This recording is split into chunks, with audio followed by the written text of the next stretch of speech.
you are holding on to that dream. You have a choice today to go up or stay down.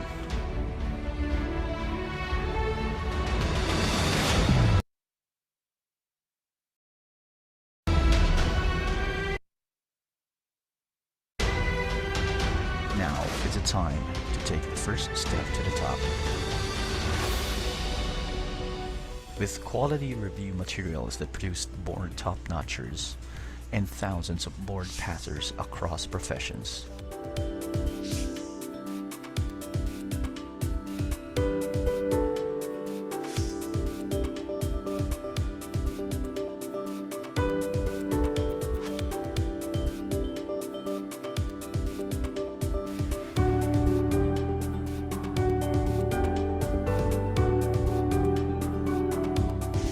Today, let's discuss In dynamic, innovative, and interactive review delivery.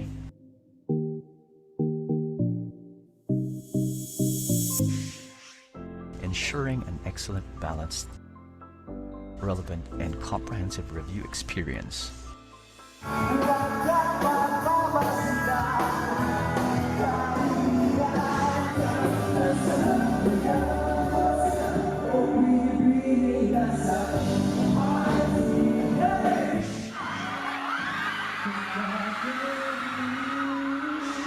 Extending support beyond review and celebrating victories together as one family.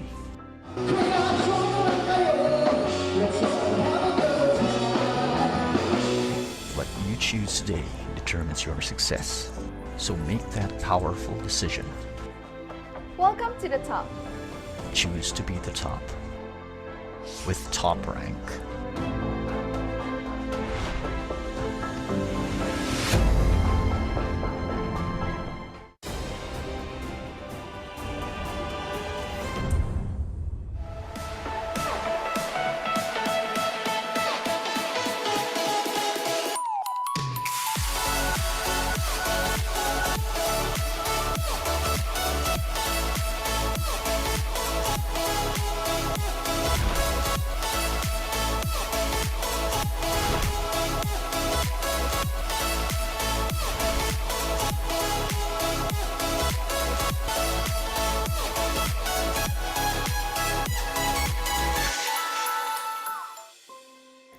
So one thing na na-help sa akin ng top rank talaga is that confidence. Nung pumasok ko, yun talaga yung nahanap ko sa top rank eh. Kasi I always question myself. And yun yung nagiging breaking point ko lagi. Imagine all those exams na every time na sobrang hirap, you try even harder. Tapos next exam, mas mahirap ulit. So you try harder again. So by the time na mag-PNLE na, parang, okay, give it to me, I can do it. Very holistic po sila approach. Hindi lang po mentally, ano rin po sila sa physically, spiritually, and emotionally po. Tulad po sa stress management na po. Sa top rank kasi, na-realize ko, there's so much more to learn. Every single day na nakaupo ko sa harap ng lecturers sa top rank, they've given me knowledge na nakuha nila from their experiences as nurse. Iba kasi yung top rank, parang pag naririnig ko siya, very welcoming. Tapos yung lecturers, very engaging sa students. And then, ayun, parang everybody really cared na kailangan makapasa tayo. Nagmo-motivate kami sa isa't isa. And then, ayun, basta pag top rank, iba talaga siya. As in, ibang level. So, never ako nag-regret na nag-top rank. Naniniwala po ako na lahat ng student may potential. Top rank was there to harness me to the fullest extent of my abilities. From giving me top-notch lecturers, top-notch materials, environment, it never came short of providing me what is the best there is for me to improve myself and to help me achieve this goal. Top rank po kasi mag-e-enjoy ka talaga. Ang naging review ko po sa top rank is fun, enjoyable, habang natututo ka ng maraming learnings. So, minsan gigising ako in the morning, parang tinatamad ako, bad trip ako, ganyan. Then, ma-realize ko, ay teka, funny yung prof ko Parang gusto ko ma-enjoy tong araw na to. So, ang gagawin ko, papasok po ako ng top rank. Then, uuwi ako, good vibes na ako. Ang dami ko pang natutunan. out of everyone na nag-take nung board exam, ako po yung top 1. Hindi pa rin po nagsisink in totally. Bali yung mom ko po yung pinaka-inspiration ko po. Kasi siya po yung reason kung bakit gusto ko po maging successful. Sobrang proud ako na hindi ko ma-express yung feelings ko kung ano yun. Na hindi nga, that night hindi ako nakatulog. Pero ngayon, the same pa rin, para pa rin akong naka-float. Kala ko sa TV ko lang mapapanood. Na naranasan ko pala ngayon na kahit sa kabila ng mga experience mo ng mga hardships, meron din pala talagang hope na pwede kang top of all. Thank you po. Ha? Thank you. Hindi ko po din akalain na magta-top 1 ako, pero sa tulong po ng top rank, nakamit ko po.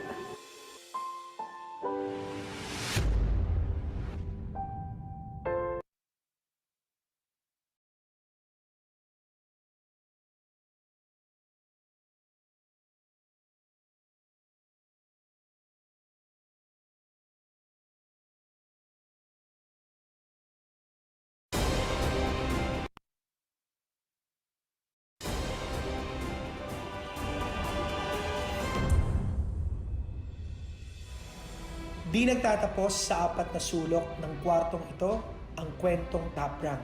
Mag-aaral, magsasaya, at higit sa lahat, magtatap sa board exam. Dahil sa top rank, pamilya kami.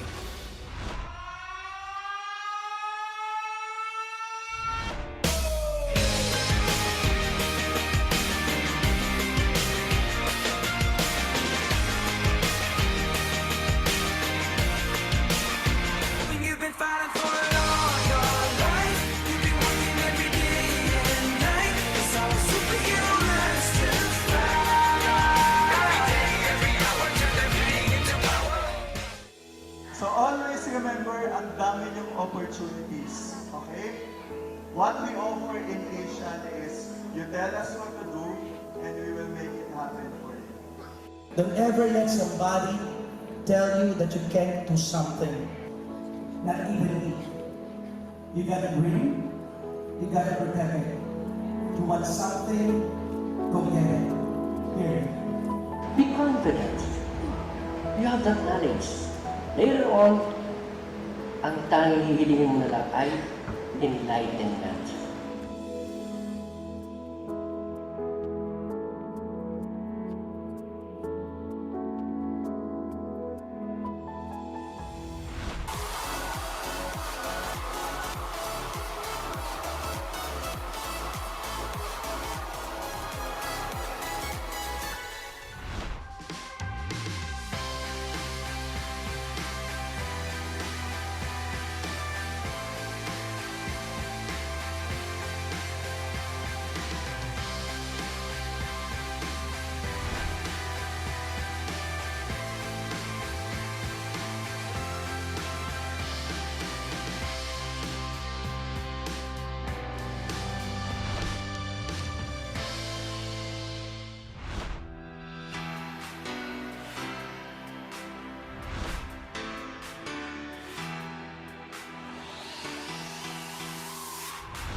Congratulations, Top Rank RNs!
Top rankers, congratulations. Kino-congratulate ko na kayo lahat kasi alam ko mapapasa niyo lahat yan dyan sa board exam na yan. And not only just pass it, but really with flying colors.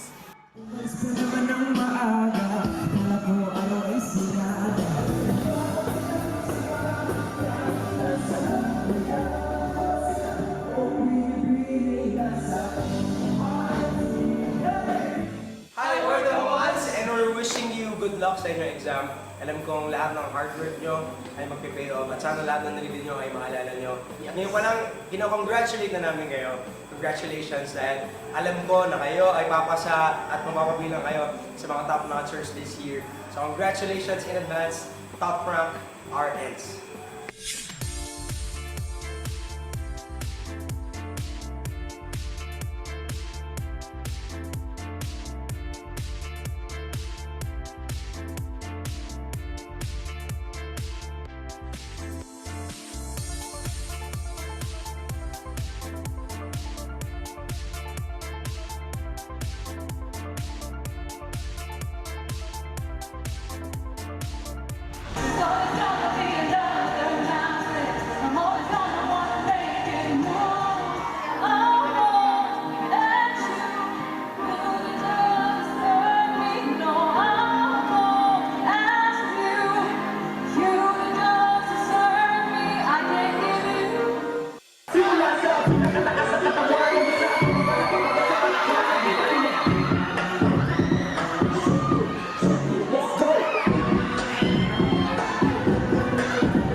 The world is full of successful failures.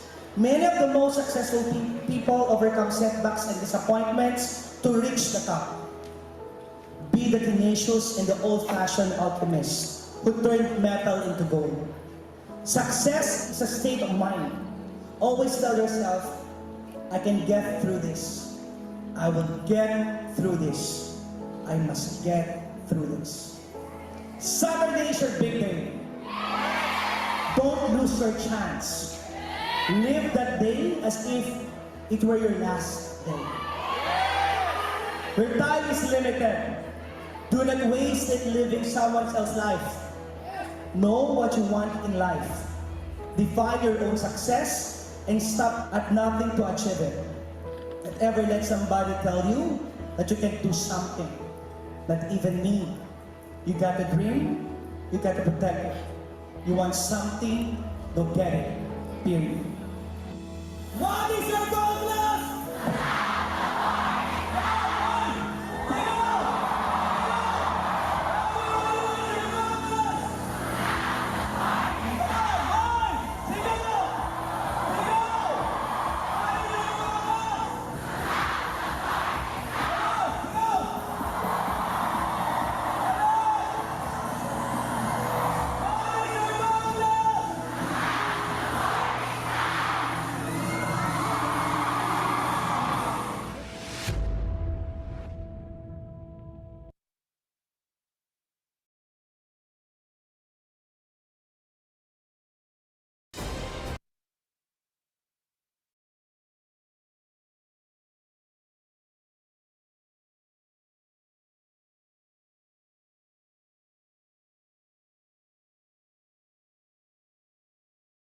It started in 1976. Pumasok ako sa UST. I was taking BS Chem that time. So hanggang 1979 lang ako kasi I had to drop out dahil sa family problems. Kaya ako gustong mag-aral uli kasi nung nagtatrabaho ako, notice ko na yung mga kasamahan ko sa office, alam ko namang gawin yung ginagawa nila eh. May opinion ako pero hindi nila pinakikinggan.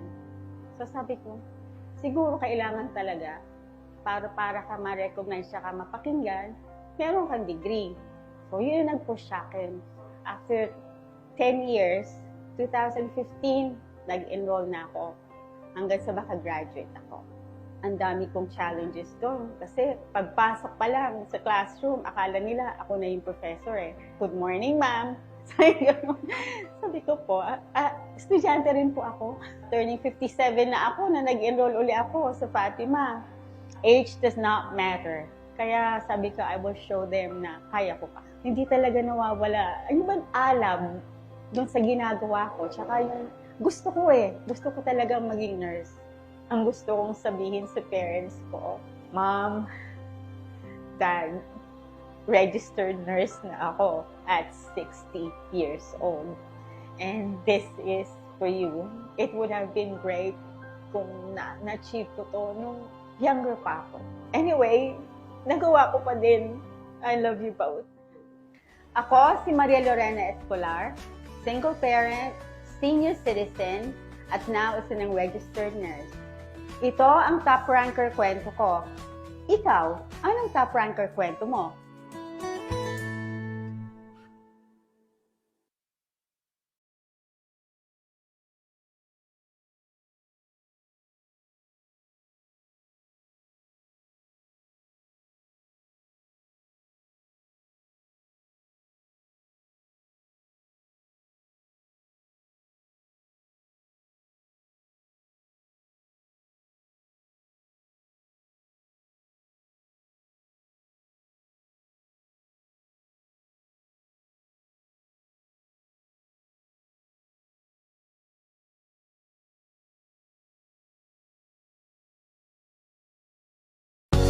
Of different schools we start, with a single name in our part.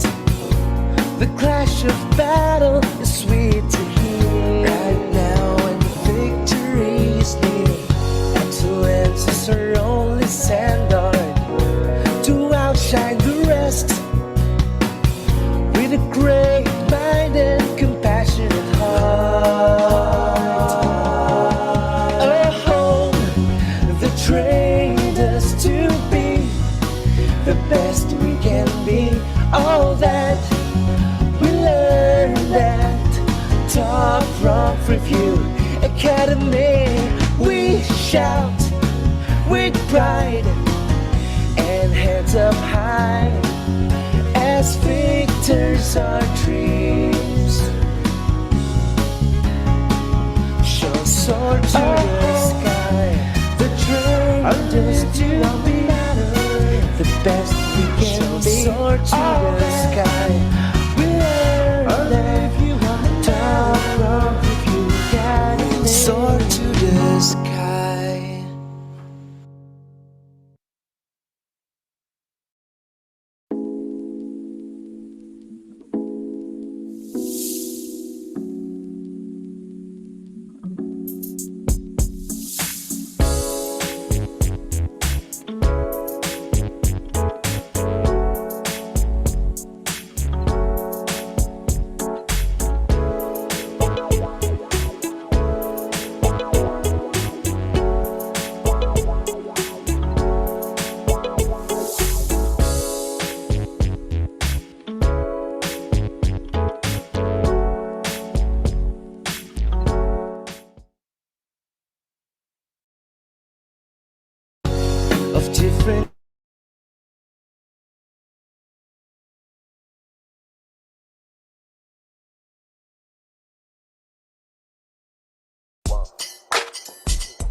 we always do.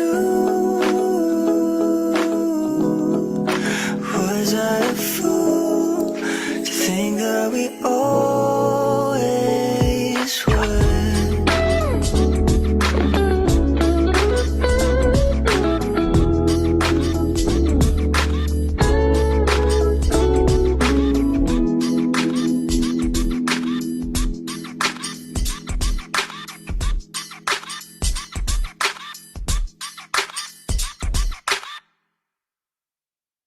Let's live in a meme, just step by step.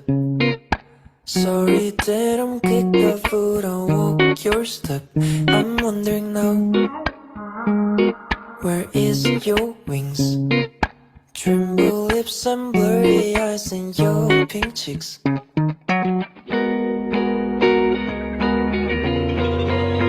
Let's live in a meme, just step by step. Sorry that I'm quick of foot, I'll walk your step. I'm wondering now, where is your wings? Tremble lips and blurry eyes and your pink cheeks. And we should make the plan, an actual dead end time for you. You never say for sure. I wanna know how you think and feel. La la la la la la la la la la. That I wanna say is, hey, broke my back once, that is what I want. I get broken and halo. Maybe I can will do. All my friends are talking, but I don't give a shit. I get broken and halo. Maybe I can will do. Let's live in a meme, just step by step. Sorry that I'm quick of foot, I'll walk your step. I'm wondering now, where is your wings? Tremble lips and blurry eyes and your pink cheeks. And we should make the plan, an actual dead end time for you. You never say for sure. I wanna know how you think and feel. La la la la la la la la la. That I wanna say is, they broke my big heart, that is what I want. I get broken and halo. Maybe I can will do. All my friends are talking, but I don't give a shit. And they broken and halo. Maybe I can will do.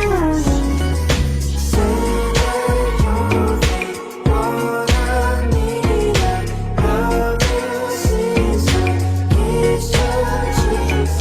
Say that you think what I need, love will see some kiss your cheeks.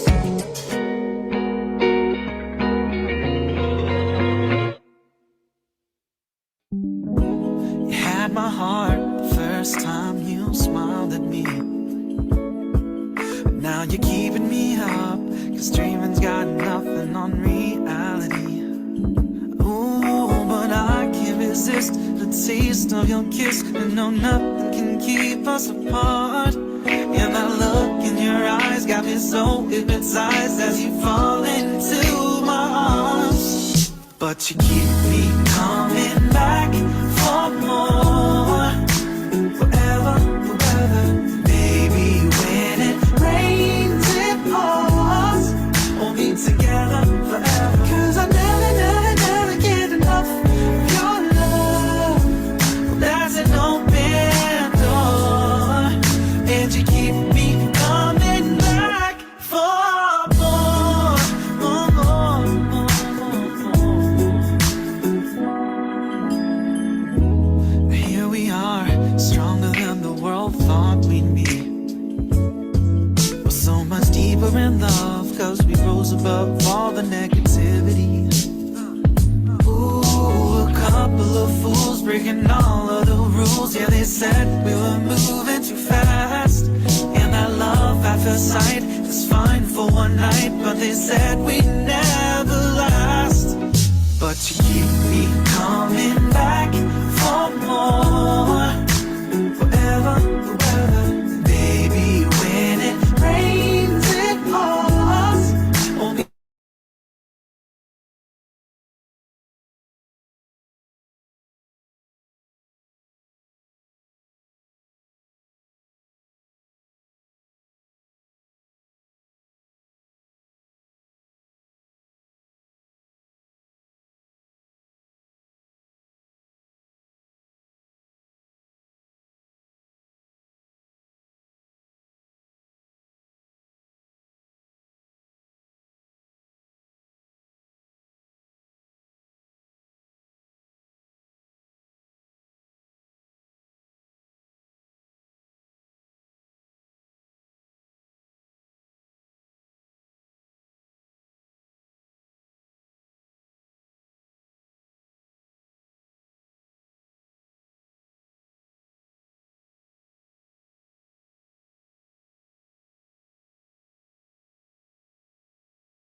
Pakiayos mo ito. Pakitulog. Oo. Na. Okay na? Okay na. Parang hindi mo tumutuloy.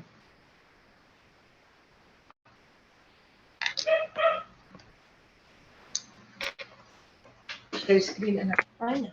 Yung mukha ko wala. Hindi ko nakikita yan. Hindi ko kabi sabihin natin na nakikita eh. Hello? Chris. Hello, madam. Hello. Paano kaya mag-share screen? Iyan, problema. Pasensya ka na, nagkakaroon kami ng problema sa pag-ayos. Naka-share screen na po. Naka-share screen na? Wala yung mukha ko. Hindi yung makikita.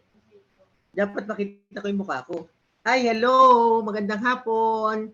Ian, good afternoon. Hello.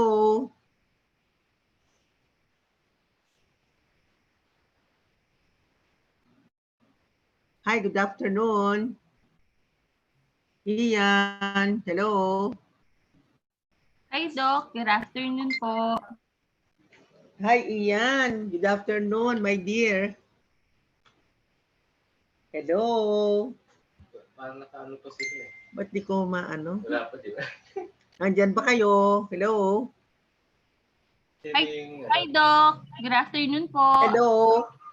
Ay, good afternoon. Hindi ko kayo hindi kami kasi hindi ko hindi ko laptop ito. Ang problema, ginagamit ng daughter ko na Apo, Doc. Yes po, Doc. Transparent po on our end yung PowerPoint po ninyo. Visible po siya. Paano kaya mag-share ng screen? Paano mag-share ng screen? Paano gagawin namin, anak? Transparent lang po yung PDF nyo, Doc. Ako hindi ko makita yung sarili ko. Paano ko makikita? Para akong talking to self, parang mental patient. Paano kaya ako makikita yung mukha ko para at least... Pwedeng sabay eh. Hindi pwede sabay? Ayun, nakikita ko siya sabay eh. Opo, pero hindi niyo po ma-share. Yung Participant. Hindi ko makikita. Yung screen po. Okay. Sige, hayaan na natin, anak. Ano po, screen o kayo? Screen, syempre. Okay, pasensya na to keep you waiting, my dear. There is a problem here in our laptop kasi kinagamit ng aking apo yung laptop namin at nanghiram lang ako ng laptop. So anyway, are all the students in, my dear? Nandiyan na ba silang lahat? Yes, my dear. Are we now prepared, my dear? Ready ba kayo? Pagsara ng pintuan. Knock, knock. Hello.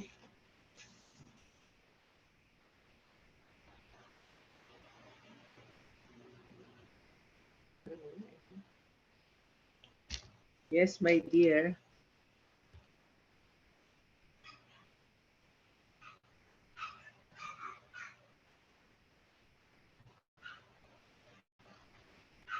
Hi, hello. Hi, Doc. Yes, Doc. Feel free to begin po. The screen is yours po. Okay. So, can I please share? So, start na tayo. So, let us have a recapitulation. Anong pipindutin ko dito? Okay. So, recap natin yung pinag-usapan natin yesterday. It was an opportunity for all of us to go to the concepts and principles governing the practice of mental health nursing. I emphasize the importance of the things that are basics.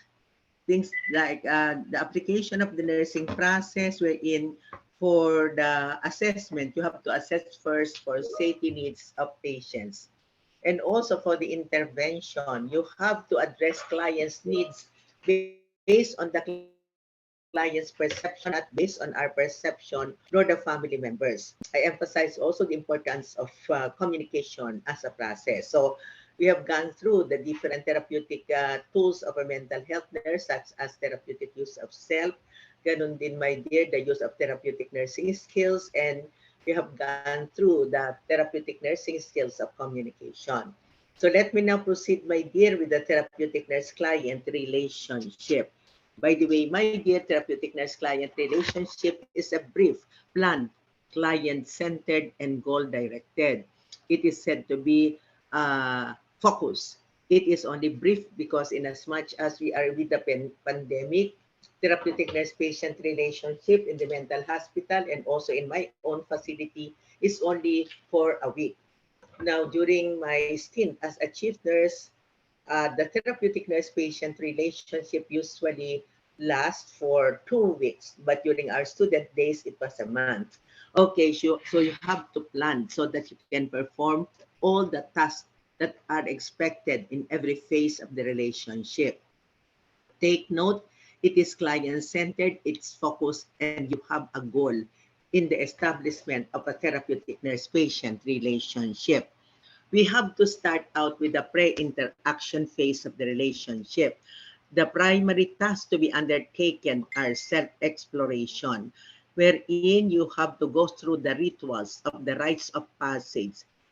Ay, mabilis na naman. Ano? Teka, bagalan ko, no?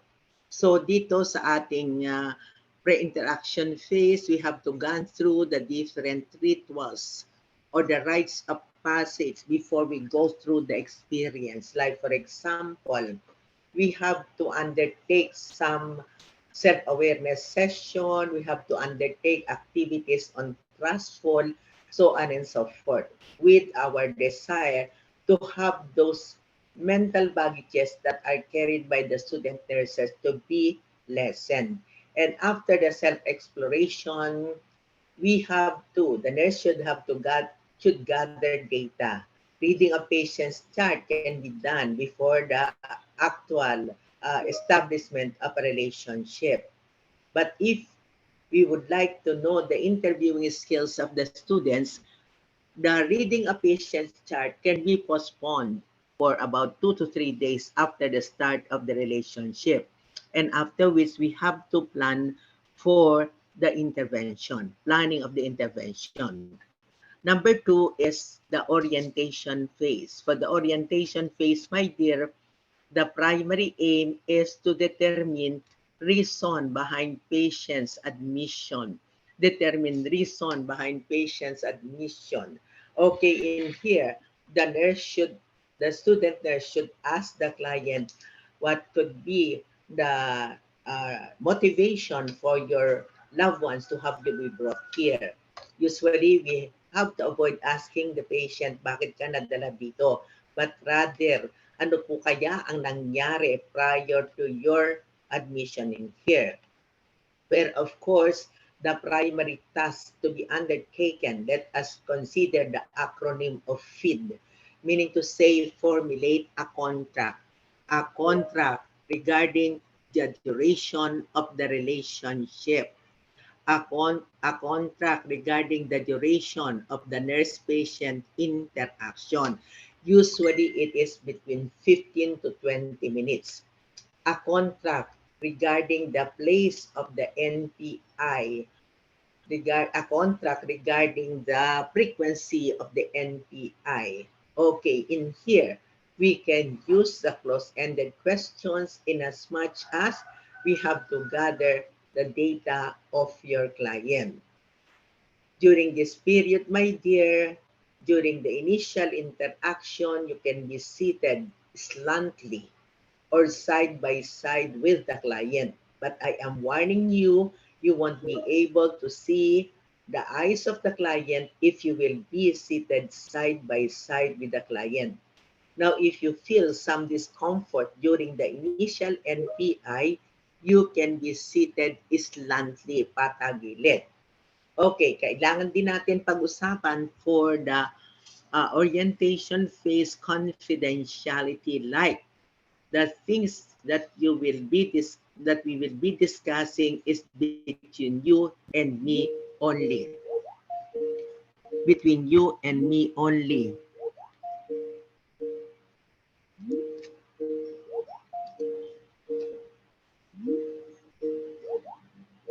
Hello? Nawala uli ako. Nalaglag ako. Chelsea, nalaglag ako.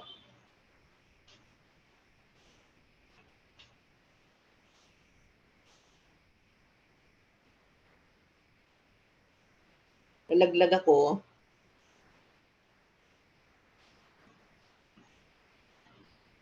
Yes, my dear. Hi. Hi, my dear. Hello. Hi, Doc. Yes po. Dear, nawala kayo? Nadidinig niyo ako?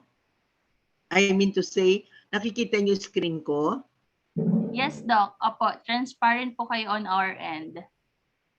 Ang nakikita ko lang Top Rank Review Academy eh. Paano kaya ito?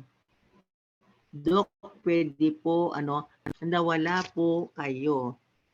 Pwede. Ano ba yun, anak? To everyone. Team, hello? Yes, my dear.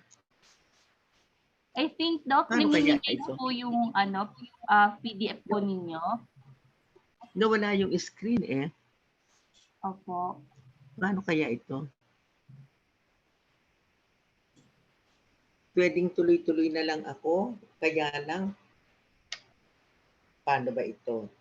So, kaya lang baka hindi tayo synchronize pag dire-diretso ako, no? Kasi I can tell naman without the screen, my dear, the different tasks to be undertaken during the orientation phase. Tuloy-tuloy ko na lang. I will not be minding anymore. What do you think? Okay, so tuloy ko na lang. So pag-usapan natin the orientation phase until naghihintay ako ng SOS. Chelsea, nawala ang aking share screen.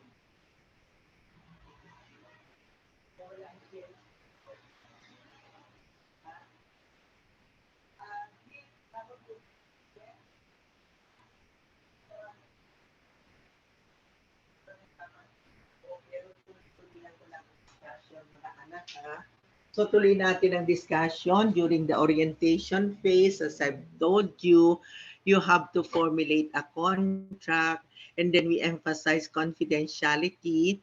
But when we talk of confidentiality, let the patient be aware that if the things that were shared are pertaining to your safety, this will be shared to the most immediate members of the staff.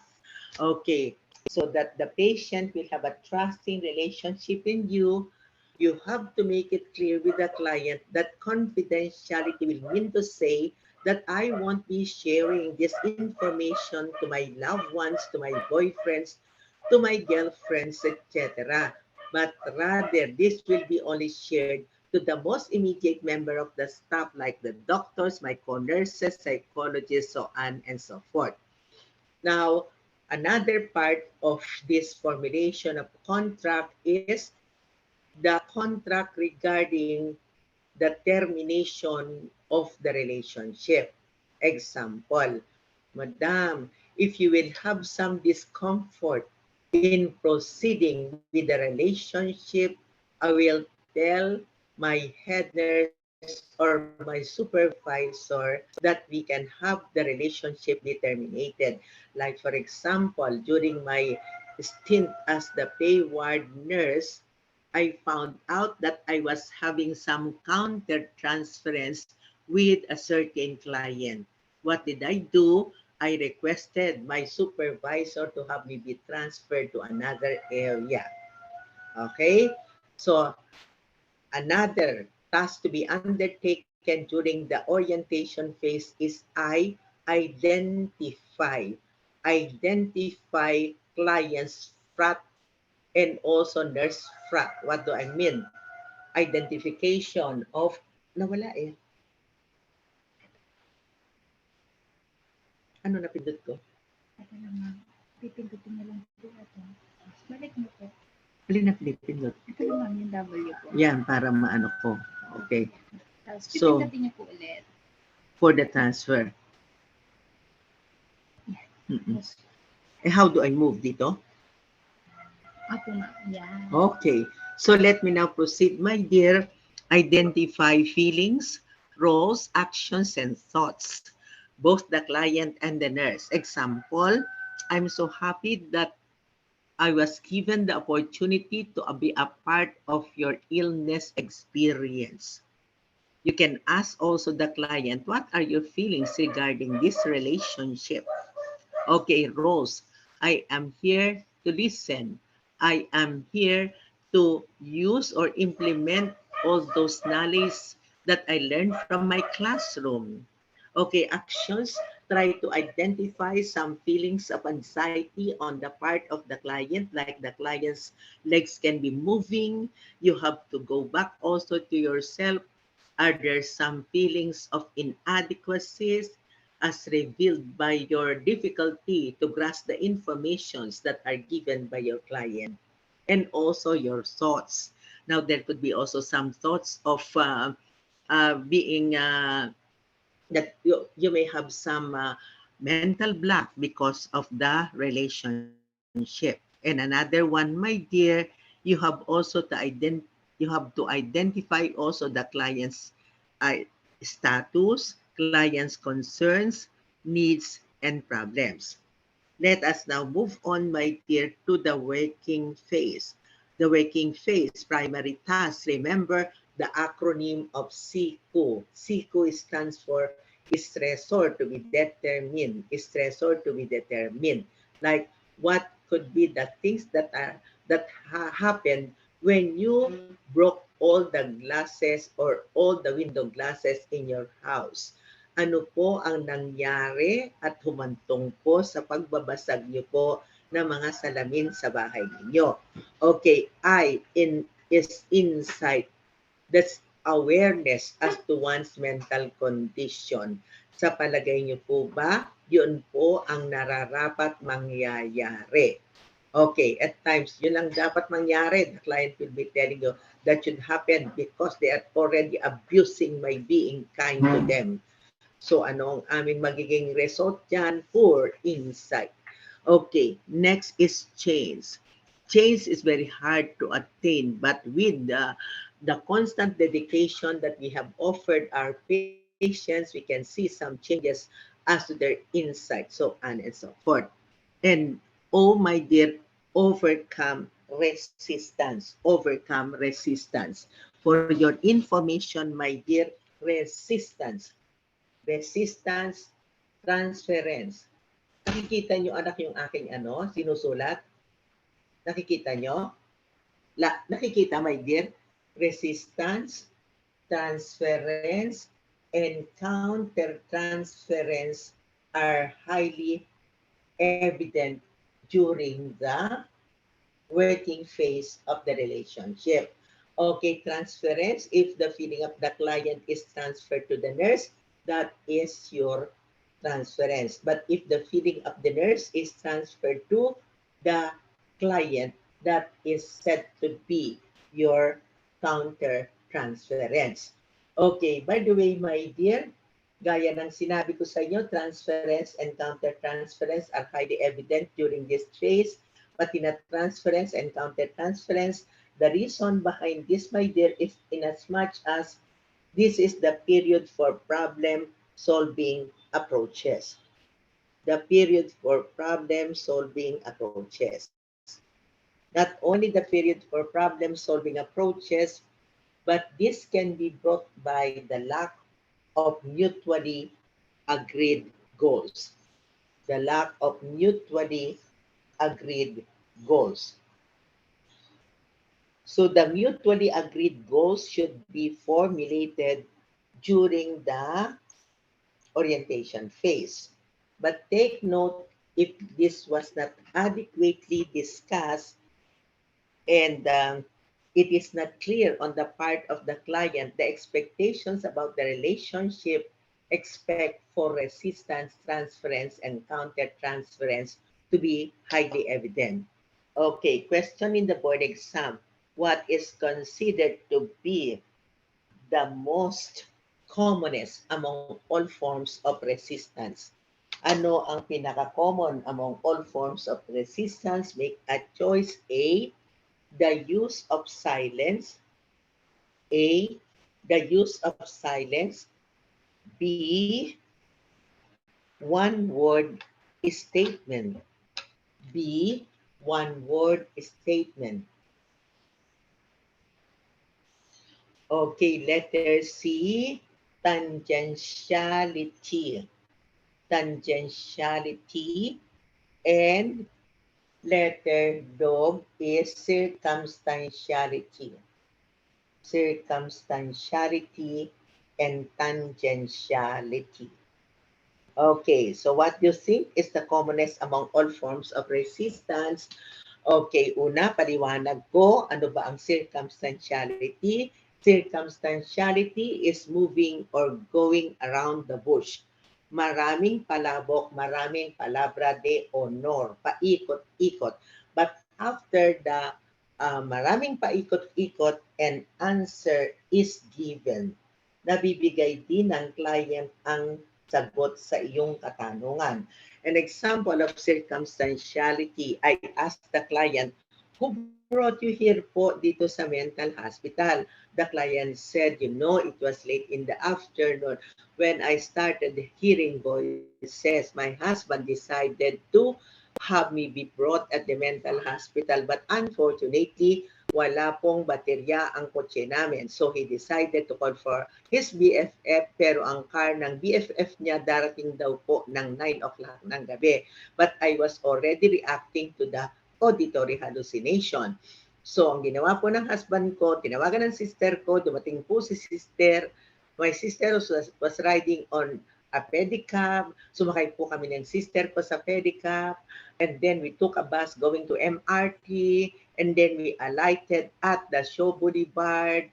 And when we alighted at Show Boulevard station, we took a tricycle. We alighted at the guardhouse. Lumakad po kami, doktor, nasa harapan mo na po kami. So after the paikot-ikot na tumbok din, it was the sister who brought her at the mental hospital. You know, the reason, my dear, napakasakit, Kuya Eddie. Supposedly, if you are in those moments of miseries, it should be your partner who must bring you to the hospital. Pero masakit yon, kaya para maiwasan ang pain, the client goes into circumstantiality. By the way, what is tangentiality? Tangentiality, paikot-ikot, my dear. But after the paikot-ikot, no answer is given. Walang nabigay na kasagutan. Halimbawa, ask mo si boyfriend mo, Wishart, pakasal na tayo. Anong sabi ni Wishart? Ito naman, Wishart, 10 kami magkakapatid. Nag-retire na si daddy, si mommy, wala nang work, merong arthritis. And also our house, nalubog siya nang nagkaroon ng baha. Ang kapatid ko na nag-asawa, walang trabaho, ang napangasawa, etc., etc. So it's said to be worser than circumstantiality. Example ng one-word statement. Okay, pwedeng ilahad mo sa akin ang inyong pagsasama bilang isang mag-asawa. Can you please tell me something about your relationship with your husband? The client responded, lonely. Gumamit ako ng clarification. What do you mean to say when you said lonely? It is said. Can you please elaborate on that? Karadumal-dumal, that is one-word statement. Ang sagot, silence. Silence has more than 200 meanings. Thus, if you ask your boyfriend, Wishart, pakasal na tayo, walang sagot si B, boyfriend. Nako, grabe yan. Huwag mo nang pagpilitan ng sarili mo, baby. Okay, so pumunta na tayo ngayon sa the most difficult, pinakamahirap sa lahat ng phases of the relationship, that is the termination phase of the relationship. Take note, anything that is said to be loss, a separation, or a rejection that is painful. Can you just imagine, di ba? You were classmates ng ilang taon sa high school. Pero after a while, eto na maghihiwalay kayo, that is terribly painful. Even your relationship with client is only very short, masakit po ang separation. That is why our goal is to have those feelings about the loss be discussed. Like you can tell the client, I'm sad that I'll be leaving and we will be parting. Kayo po ang nararamdaman nyo. Pero at the same time po, I'm happy because you gave me an opportunity to be a part and parcel of your experience of having mental illness. You also discussed, my dear, the summary of the gains of the relationship. Now, within 5 days, what are the learnings po? Okay, just in case you will be out of the hospital already, what are the things that you have learned that can be applicable when you are already outside the hospital? You can use also formulating a plan of action. Next time po that you will have a trouble with your husband again, ano ang gagawin mo? Okay, in here, we have to heighten the reality of the loss that will explain why there is that grand socialization. Kaya nga hindi ba pag may pa-abroad, despedida, that is important to heighten the reality of the loss. Because if you did not establish the reality of the loss, like you had a breakup with your boyfriend, ang breakup nyo, nagkulkul lang kayo mga bebe, naku, pustahan tayo until now. You can still remember your boyfriend. Unlike you made all the formalities like nagsoli and blues, you gave back, my dear, yung wrapper ng chocolate. Nakasulat pa dyan, delicious. It was eaten February 14 with my best friends while waiting for you for our date. Binalik mo yung mga nabubulok na rosas doon. Maganda yun. Importante pala yung mga rituals na yan. Take note of this, my dear. Hindi lang sa nurse-patient relationship, even sa sarili nating buhay, dapat merong closure. Dapat i-finish natin yung mga unfinished trauma, the unresolved childhood experiences. Take note of that. Okay, dumako na tayo ngayon sa, ay hindi ko pala naasog, my dear. Tama ba? Okay, so we have questions regarding the first chapter. Okay, don't take it for granted mga anak, yung first chapter na yon, majority of board exam questions are taken from the first chapter. Ngayon naman, chapter 2, psychodynamics, what are the reasons or motivations behind both normal and abnormal human behavior. A part of this, i-discuss ko muna sa inyo ang World Health Organization definition of health. Okay, according to WHO, it is a state of complete physical, mental, and social well-being and not merely the absence of a disease or infirmity. Take note, the World Health Organization said there is no health without mental health. The definition of health included mental. So you will not be considered healthy if you have what we call some disorders like anxiety disorders, so on and so forth. Okay, what about mental health from the World Health Organization? It is a state of well-being in which the individual realizes his or her own abilities, can cope with the normal stresses of life, can work productively and fruitfully, and is able to make a contribution to his or her community. So take note, when you can use your own abilities, potentials, your assets, gamitin yung assets ninyo. You can be gifted, magaling ka, matalino ka, pero you are not doing everything for you. Kung baga, kailangan mong angas, matalino ka, maganda ka, gamitin mo, show mo yung iyong kagalingan. Or else, kung hindi mo yan napapakita, ang magiging resulta, you become an underachiever. And if you are an underachiever, you will develop an angry feeling. Magagalit ka. Okay, mabuti lang kung galit. Ang hirap if you become hostile. Okay, di ba? Sabi ko sa inyo, hostilities is more of the unconscious. Alam niyo ba, those depressed people are said to be having internalized or unconscious hostilities. Marami silang galit.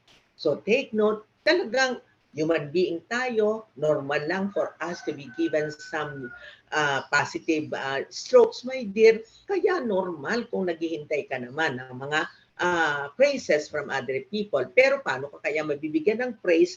Hindi mo naman pinapakita ang iyong God-given potentials. Pakita natin yan. Okay, a mentally healthy person can handle normal stresses of life. Okay, so alam nyo, highly stressful ang buhay, lalo na ngayon. The weather, ang init-init, ang traffic, init-init, these are all normal stresses of life. And it is important that we can work harmoniously, productively, and also fruitfully. And you can make a contribution to your community. Okay, so yung being a part of this mental health group circle, my dear, I have some feelings of gratification. Okay, so let me now proceed. Medyo mahaba itong definition ng health ni Dr. Apel, pero napakakompleto nitong definition ni Dr. Apel of the American Psychiatric Association. And according to him, mental health is the person's ability to meet and handle problems, to make choices and decisions, to find satisfaction in accepting tasks to carry out without undue dependence upon other people. Take note, our ability to enjoy, to love, and to be loved. Okay, so baka naman narcissistic ka dyan. Wala kang mahal kundi ang iyong sarili. You can be sick of narcissistic personality disorder like si ako, at si ako pa. Take note, it is an illness, my dear. Although we have what we call as normal narcissism or healthy narcissism. A normal narcissism, my dear, is, as I've told you, you're given by God these talents and potentials. Pakita mo, i-show off mo. Pero take note, no one is perfect. Kahit na si perfecto, imperfecto. So in connection with that, let us learn to accept feedback from other people. Tumanggap tayo ng mga puna sa ibang tao. Because if you will not be my dear, open for criticisms, wala naman taong perfecto, si God lang ang perfect. Okay, so let me now proceed. Ginawa ito namin ng mga pasyente. Sila ang nagtulong sa akin para mabuo ang principles to achieve optimum mental health. Maganda naman, nutrition, no to drugs and alcohol. Okay, sila ang nag-develop nito. Exercise, water, kasi we tend to be highly irritable if we are dehydrated. Writing, like journaling, sunshine. Okay, sunshine gives us the energy. Marami pang vitamins na nakukuha. Okay, and then in-emphasize nila yung support, a strong support system, stress reduction, and self-care. You have to talk or laway therapy. Sabihin mo, okay, problems that are shared are lighter to carry and victories that are shared are doubled. Okay, time management. Importante yan. Time is gold. Okay, air, hangin. Bakit kailangan natin ng hangin? My dear, natural. Hindi tayo mabubuhay. Pero my dear, ang hangin ang nagbibigay sa atin ng maraming mayaman na acetylcholine. Para nga daw ma-prevent ang dementia, dapat the air must be coming from plants. Because the air coming from plants are said to be higher in oxygen content. Okay, kaya after your review classes na nasa isang room kayo, maglanghap kayo ng fresh air. And also, acts of kindness. Maging mabait kayo. Simple lang naman. Just like, for example, you saw an old lady, ang dami-dami niyang mga things that are being carried. Kailangan niyang pumasok sa isang door. Open the door for her. That is an act of kindness. Okay, take note, my dear, rest and relaxation. Kailangan natin yan to replenish all those wear and tear of the body, my dear. And also, trust. Trust towards the self, pagtitiwala sa ating mga friends, family members, sa ating Panginoon. Okay, trust our ability to, and also the faith in our ability to handle those problems and difficulties. Okay, so gusto ko rin sa inyo i-share, my dear, the definition of personality from the World Health Organization. And according to this organization, personality is the sum total of one's physical, emotional, social, intellectual, and spiritual well-being. So take note, it is not just the 34, 24, and the 34 body measurement of your girlfriend. Not only the mahabang buhok, wow, malaporsada ng balate. No, baka naman ang inyong girlfriend, El Bobo de la Yuca naman, hindi masarap kausap. Can you just imagine? Isang artista, nako, itong artistang ito ay talaga namang may intellectual disability. Can you just imagine, she was campaigning for the former partner, a politician. And then during the introduction, sabi niya, let me introduce the governor and governess of Rizal. Akala niya yung asawa ng gobernador, governess of Rizal, no? No? And then kumanta siya, ang kanta niya ay mile away, so many mile away, someone from the crowd shouted, lagyan mo ng S. Anong ginawa niya? Smile away. You are so many smile away. Diyos ko, hindi masarap kausap if you are dealing with such a person.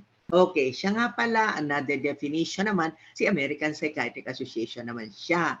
Okay, according to them, it is an enduring pattern of perceiving, relating to, thinking about the environment and oneself. Okay, so it is said to be a deeply ingrained pattern of perception using the five senses, relating or our ability to enter into an interpersonal relationship. But what is the best is intrapersonal relationship, your relationship within yourself. And also the way we think about the environment and also the self. Human personality has two portions, and these are the body or soma and also mind or psyche.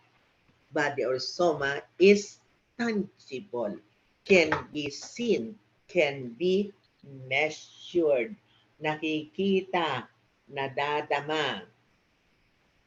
Whereas the other one is the psyche or mind.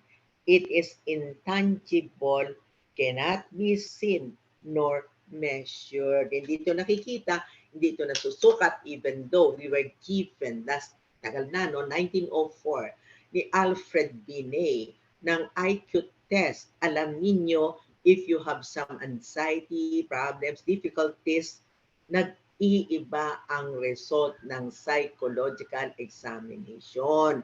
Halimbawa, one of our clients, well-publicized siya, Engineer Jonathan Galaura. Okay, this client beheaded his own mother, pinatay ang kanyang kapatid na nurse, tapos ang kanilang pet dog. Okay, by virtue of a court order, the client was transferred from the Valenzuela jail sa mental hospital.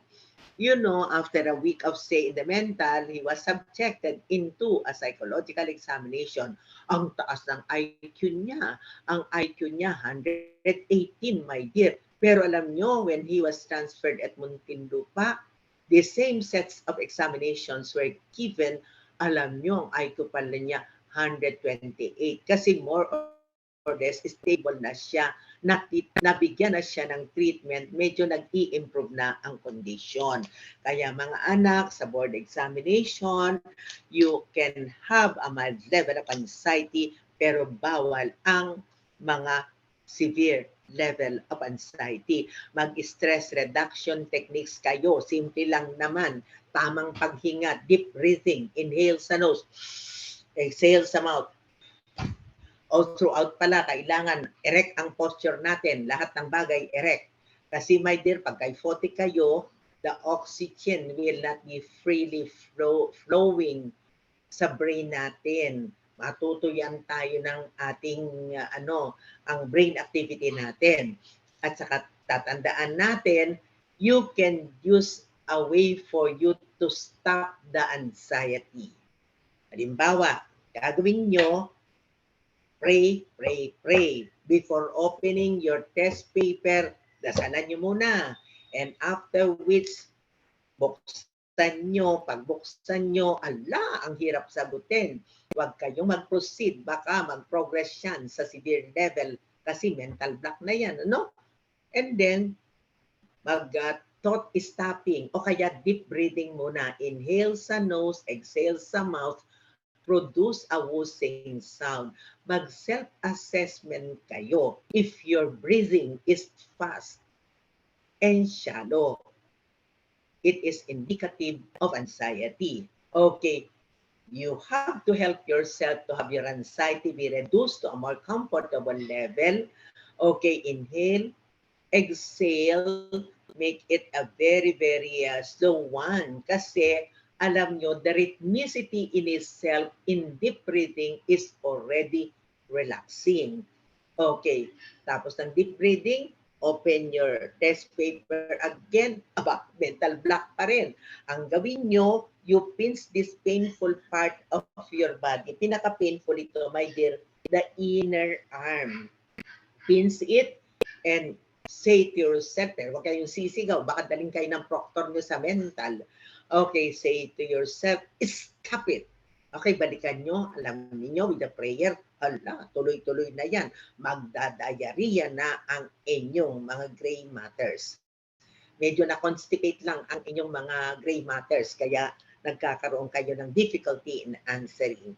Human mind has two levels of consciousness. This came from the psychoanalytical theory of Freud. I repeat, this came from the psychoanalytical theory of Freud. Sa totoo lang, this is not an anatomical part, pero gusto kong ibigay sa inyo ang mga paniniwala ng mga American Psychiatric Association. According to the American Psychiatric Association, si Sigmund Freud daw ay isang fraudulent. Ayan, fraudulent. Understandable naman ito kasi si Sigmund Freud ay Jew, isang Jew at more ng European orientation ang nagsasabi na siya isang fraudulent ay ang mga American Psychiatric Association. Okay, at ang sinasabi nila, hindi lahat ang sinasabi ni Freud ay tama. Okay, siyempre na-discover ng ness, pero marami rin siyang mga katotohanan. Ano ito? Yung ikino-compare ang 3 levels of consciousness into a glass of water, submerged and ice cube. Take note, the conscious is the here and now. Ano ang nangyayari at the moment? We are having our session on mental health nursing.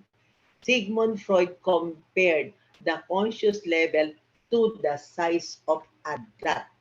Maliit na period only. Pero you'll be surprised to be aware of that our conscious activity is functioning only when we are awake.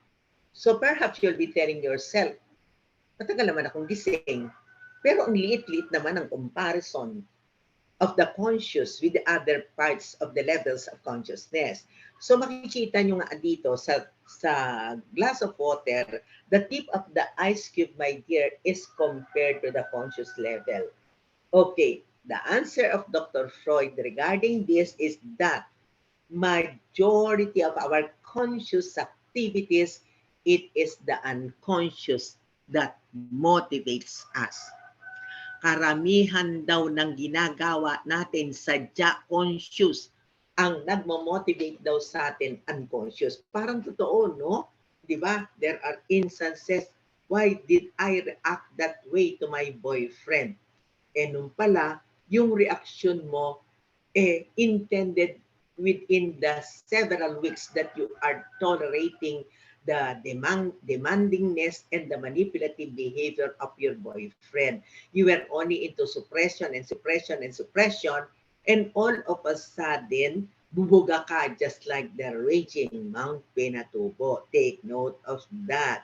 Okay, it is also counterproductive, my dear, although suppression is considered a coping mechanism, but prolonged use of suppression, take note, suppression, conscious forgetting may lead to repression, unconscious forgetting.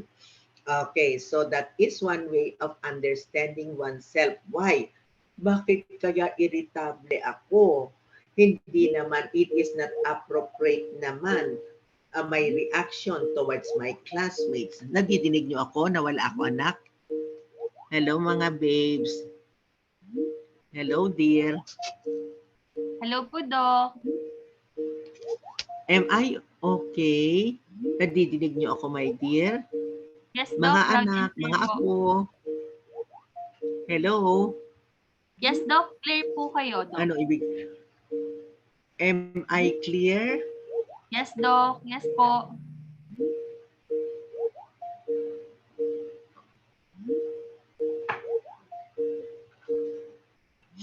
Yes, my dear.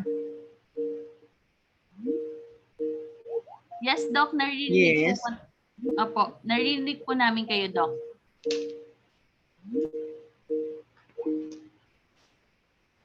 Hello. Yes, anak. Nakikita mo ako? Yes, Doc. Opo. Can I continue? Yes, Doc. You may begin po agad. Can I proceed? Knock, knock. Yes, Knock, Doc. knock. Yes, Doc. Hi, Doc. Yes Okay po, na? Doc. Opo. Kanina nalaglag ako? Hindi naman po, Doc. May tumawag lang po. Kala ko dito. Okay, so my dear, the conscious is the here and now, operates when a person is awake. The reason, my dear, when there are instances that you will be reacting negatively to a conscious activity, it can be because of the unconscious that motivated us. Okay, what about the subconscious or the preconscious? It is the watchman of the mind. Watchman of the mind. Okay, these are the partly forgotten and partly remembered memories. Partly forgotten and partly remembered memories. And expressions like, it is at the tip of my tongue, nasa dulo ng dila ko, that is the pre-conscious. Okay, kumisan, magbibiro ka pa dyan, sige nga, ilabas mo nga ang dulo ng dila mo, baka mabasa ko, that is said to be our subconscious. Okay, it is the watchman of the mind because the function of the subconscious is to prevent all those painful occurrences with the conscious to immediately go down the unconscious. Ang kanyang work, security guard. Okay, ang work ni preconscious, nagsisilbi siyang buffer. Like for example, you were left out by your boyfriend, what is the best to be undertaken? You have to express your feelings over the loss. You have to have a friend. Ano kaya yun? Ang ingay.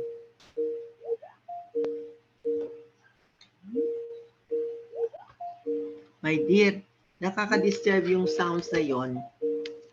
My dear. Hi, Doc. My dear. Opo. So, pwede kayang matanggal yon? I think, Doc, sa laptop po. Opo, nasa laptop po ninyo, Doc, tumatawag po si Zoe.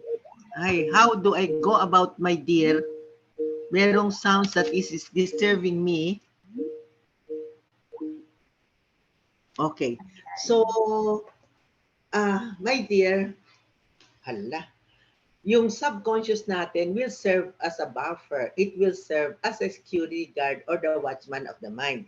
Say, for example, currently you are having a problem with your boyfriend. But what is important is for you to go into problem-solving approaches, use your matured defense mechanism like going into sublimation, go into task-oriented activities, so on and so forth. So the work of the subconscious will be to tell the conscious, diyan ka na lang, i-handle mo ang problema mo adequately. Pero take note, if the subconscious is so weak, what will happen? Those painful events in our life will just move down the unconscious. Problema na yan. Because the unconscious is said to be the watchman of the mind. It is said to be the storage for painful memories. To illustrate further, this subconscious, when we were sent in Quezon because of a flash flood, ang daming namatay. Okay, we were there to teach stress debriefing among the principals of CHED. Okay, and during the process, one principal was very eager. Ma'am, can I be the first to share my experiences with the flash flood? Okay, de sinabi ko na, pinayagan ko. And she was crying when she told the group that it was few days before Christmas. We were surprised. Our Christmas tree was walking. Lumalakad daw yung Christmas tree nila. Nung pala nasubmerged na ng water yung kanilang salas. Ma'am, ako po ay natakot, so we decided, I have 3 children, pero puro babae. So we decided to have my husband na naka-wheelchair be placed on the second floor of our house. Naku po, ma'am. Diyos ko, biglang lumakas po ang tubig and I decided to have all our valuables to be placed inside our bra. Pinalagay daw niya sa mga bra ng mga anak niya. And then, finyasen daw ng safety pin. And then, biglang lumaki ang tubig. Basang-basa na kami. But sorry po, lahat ng mga house dresses namin were all in the ground floor of our house. So nagpalit po kami ng mga available clothings po doon sa aming second floor. Ang available po yung pangninang ko, pangninong ng asawa ko, yung pinang junior seniors prom ng isang panganay kong anak, yung ginamit ng isang anak ko, sa kanyang debut, yung isa ginamit sa graduation. Ang gaganda po namin during that moment. Pero natakot po ako, biglang lumakas ang tubig po. We decided to tie yung aming blanket sa bewang po ng aking husband. And together with my 3 children, ninagay ko po ang aking husband sa rooftop. And then, sunod po yung iba-ibang anak ko. I was the one na last na isinagawa ito. Kasi I have to tie yung mat, yung kumot doon sa haligi para hindi tatangayin ng tubig ang aking mga loved ones.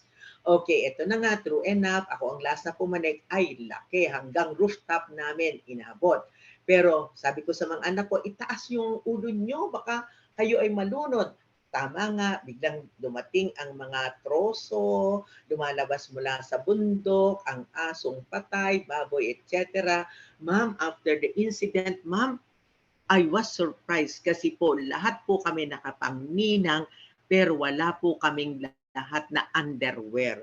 Kasi because of the strong current, natanggal yung kanilang panty, natanggal yung pants ng kanyang asawa. Okay, all my children were crying and they were trying to locate the gifts that were given to them by their boyfriends. I was only the one who tried hard to have our life be placed into normalcy again. Ako po naghugas ng mga napuno ng putik na mga kitchenware na pwede pa pong gamitin. But then, I was surprised why during the evening, ako po I was crying so bitterly. At naiisip ko po, nag-i-intrude po sa isipan ko ang nangyari. I cannot understand, but our neighbors were really adoring me. Ang galing ko daw to restore into normalcy ang buhay nilang muli. And then, after 3 weeks po ng incident, I went to a chapel and I found myself to be crying so bitterly. Alam niyong nangyari mga anak, during those moments wherein she was able to restore back their life into normalcy again, the defense mechanism of denial occurred. Take note, my dear, the use of defense mechanism can be productive provided that it is only done temporarily. Okay, kung wala yung denial na yon, hindi niya mababalik ang mga gamit at mahuhugasan. Ngunit eto na, hindi na yon, nagsasubmerge na ngayon sa kanyang subconscious yung nangyari, kaya tuloy hindi siya, nagkaroon siya actually ng acute stress reaction. Acute stress reaction because the intrusion, the negative symptoms, my dear, the exposure occurred within a month only. It is considered to be a PTSD. If, say, for example, if the symptoms occurred for more than 1 month. Okay, so yun ang role ni preconscious. Siya yung nag-hold back. Diyan ka muna. Kailangan gawin ko po muna itong mga bagay to bring my children back to what is normal. Okay, let us now go to the unconscious. The unconscious is the storage for painful memories. And it is just like a tape recorder. Majority of the recordings of the unconscious are those painful events in our lives. Recordings start out as early as the period of gestation. Pinaglilihi pa lang tayo ni nanay, ang ating preconscious is already a recorder. Okay, and take note, my dear, ang mahirap, hindi natin marirecall ang unconscious. Kahit ilabas nyo pa po ang buong dila nyo, pati ngalangalan nyo.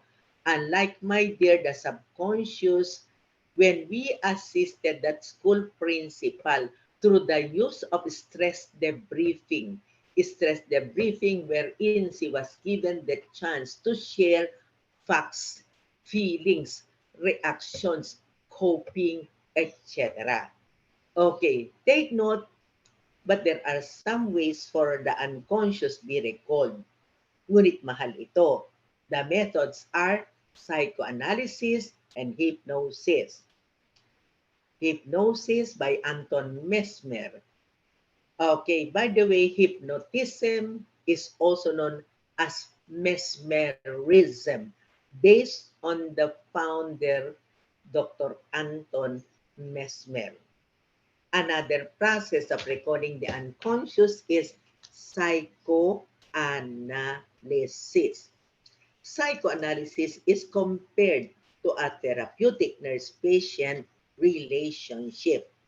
Ito ay kino-compare ng so many authors of mental health nursing books into your therapeutic nurse-patient relationship. The first step, my dear, is free association, and it is compared to the orientation phase of the relationship. I'm not pre-interaction, I'm sorry, free association. Free association. Free association is compared to the orientation phase of the relationship. I've gone in Sigmund Freud's museum in Vienna, Austria. Okay, so I observed, my dear, some of the psychoanalysts in their performance of psychoanalysis. Okay, so the client should be lying on a couch just like a dental chair.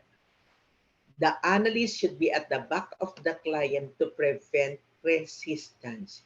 You know, even the posture, the facial expression of the psychoanalyst will have a bearing on the sharing. Now, in the free association, there will be sharing of dreams, sharing of dreams and childhood experiences. Dreams and childhood experiences.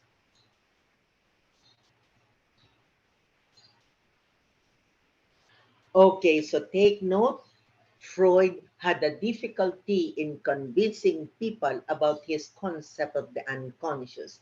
Thus, Freud presented evidences. Freud presented proofs to prove that we have really the unconscious.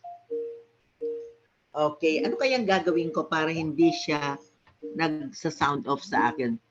Is calling you from a group.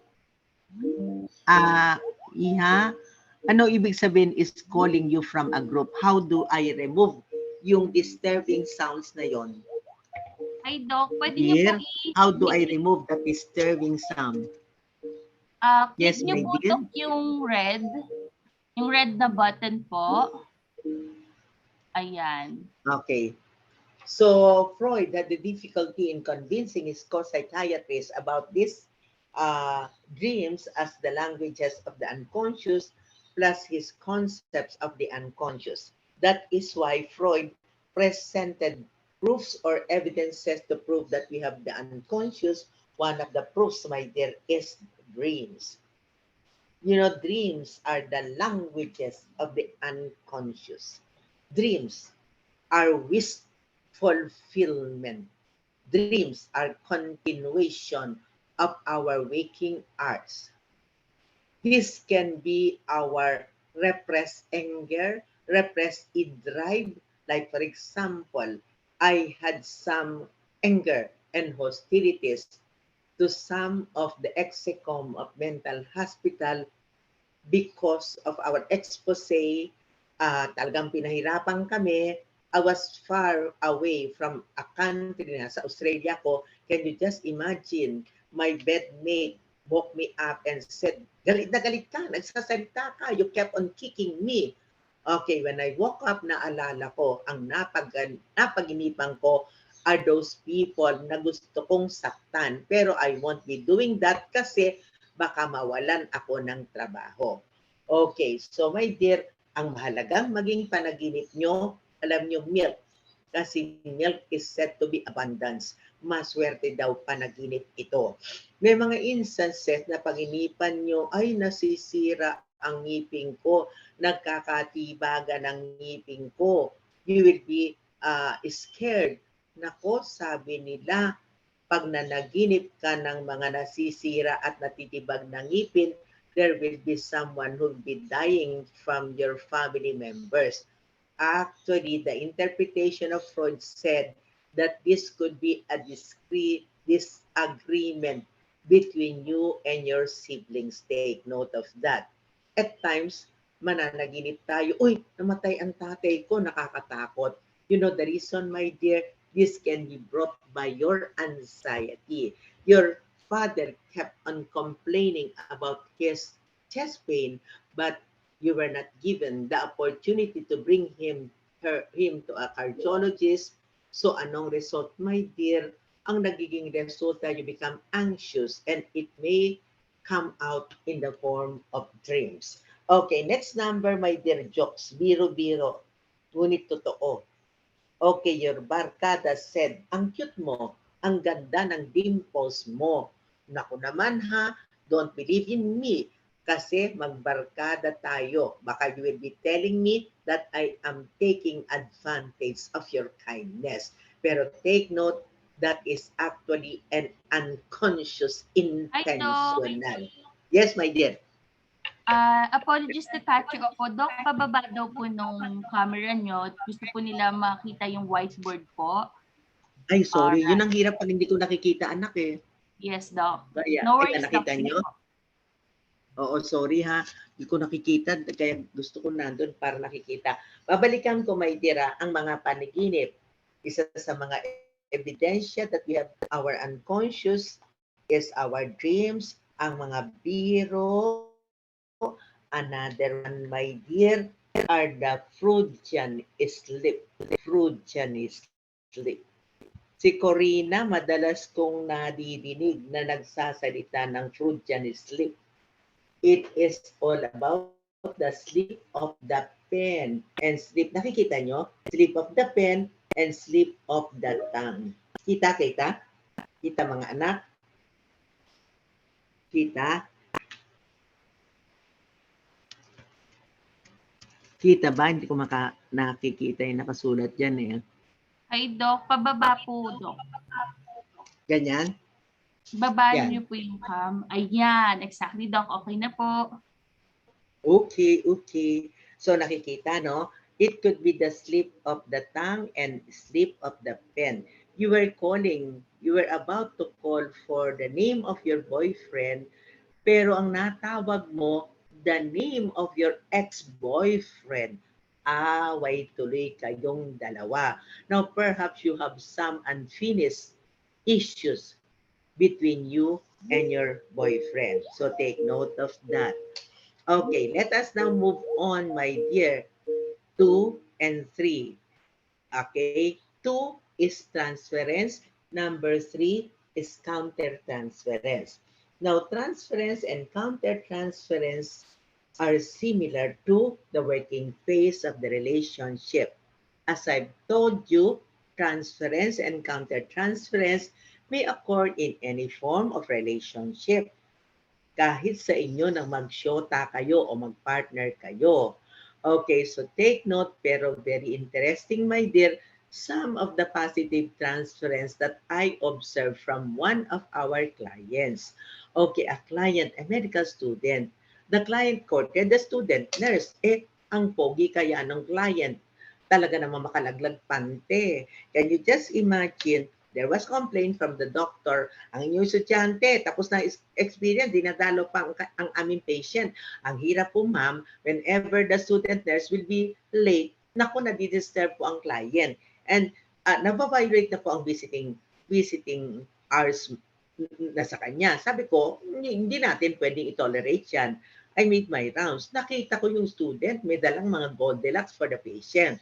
Okay, sinabihan ko ang estudyante, I will not be telling what you're doing kasi it's against the therapeutic nurse-client relationship, but please stop visiting our client.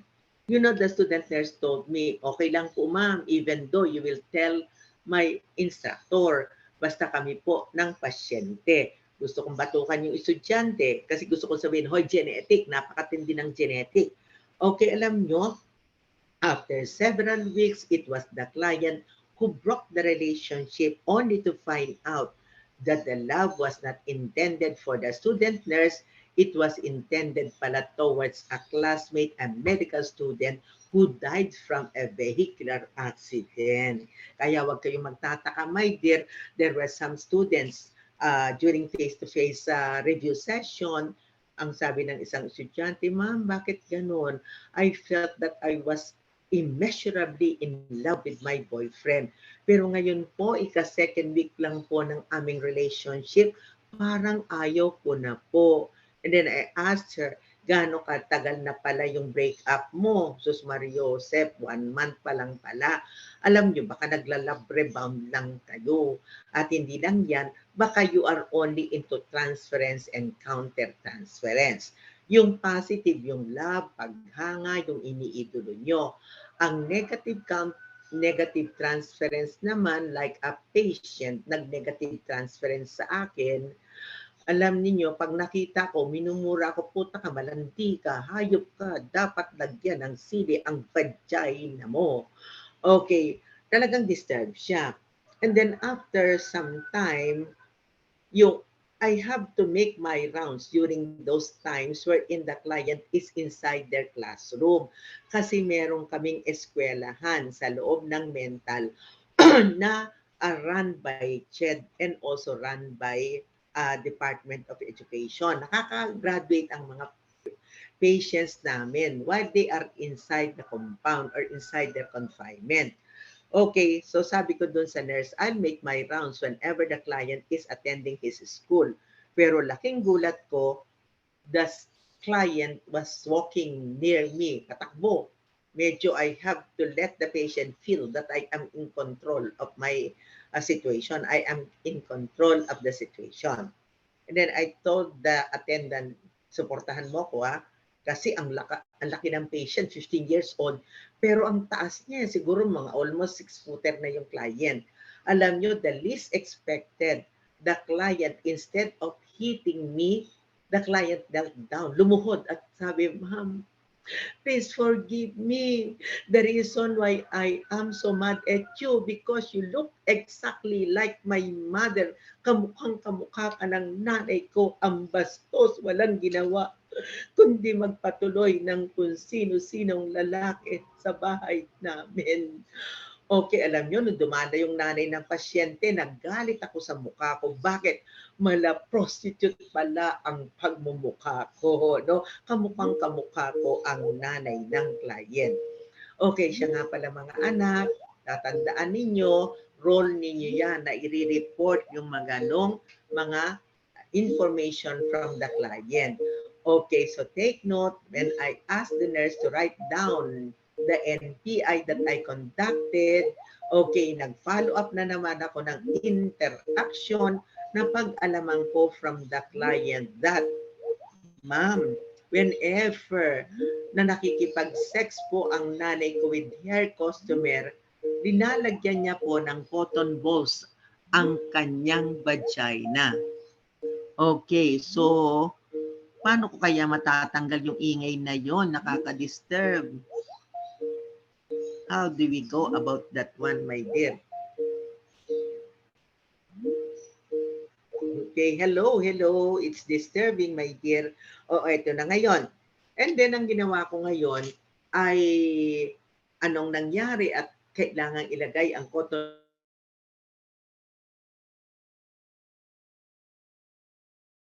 their vagina. The client said, para of AIDS, I enjoyed it kasi merong money in replacement for the cotton balls that were removed inside their vagina. Parang 25 pesos per cotton balls. I was then with my ate, dalawa kami. Pero when my ate got into a married life, ang bata po 15 years of age, I was only 12 years of age, I was the only one removing the cotton balls that were packed inside her vagina. And during that time, I was already adolescent. Tinitigasan na rin po ako and I tried to have sexual intimacy with my mother. Payag po ang nanay ko. Ako napaiyak ako dun sa situation. Dineport ko yan sa doktor and when the mother was there trying to get the patient out of the institution for discharge, nung report yan, hindi siya pinayagan, the client was committed at the DSWD. So role natin to have it be reported because the mother is incapable of providing the needs and also the concerns of the client. Okay, ang last natin, my dear, number 4, catharsis. It is similar to the termination phase of the relationship. Similar to the termination phase of the relationship. Okay, so let us now proceed, my dear. Punta na tayo ngayon sa... Ayaw siyang mag-move. Anong gagawin ko? Paano siyang mag-move, my dear? How do I go about, my dear? Ayaw siyang mag-move. Naghang yata ang aking So, ang alam ko ay tungkol na sa defense mechanisms, pero hindi ko na yan i-discuss, my dear. I won't be discussing the defense mechanism anymore. But, touch screen daw. Yan, ayun. Ito pala ang proofs and evidences to prove that we have the unconscious and forgetting well-known numbers and telephone numbers, my dear, ay pareho rin yan. Okay, so, defense mechanisms are psychological ways of resolving problems. It is also known as ego mechanism, mental mechanism, because defense mechanisms are used by the ego, and the ego uses defense mechanism unconsciously so that there could be reduction of anxiety. Take note. Okay, among the different psychic forces of id, ego, and superego. Take note, the id operates into the unconscious. Id operates into the unconscious. The ego operates into the conscious, pre-conscious, unconscious, but it is predominantly conscious. Okay, the super ego operates into the conscious, pre-conscious, unconscious, but it is predominantly operating into the unconscious. But take note, our ego, although it is said to be operating within the conscious level, predominantly, our ego is only forced to use defense mechanisms unconsciously so that there could be reduction of anxiety.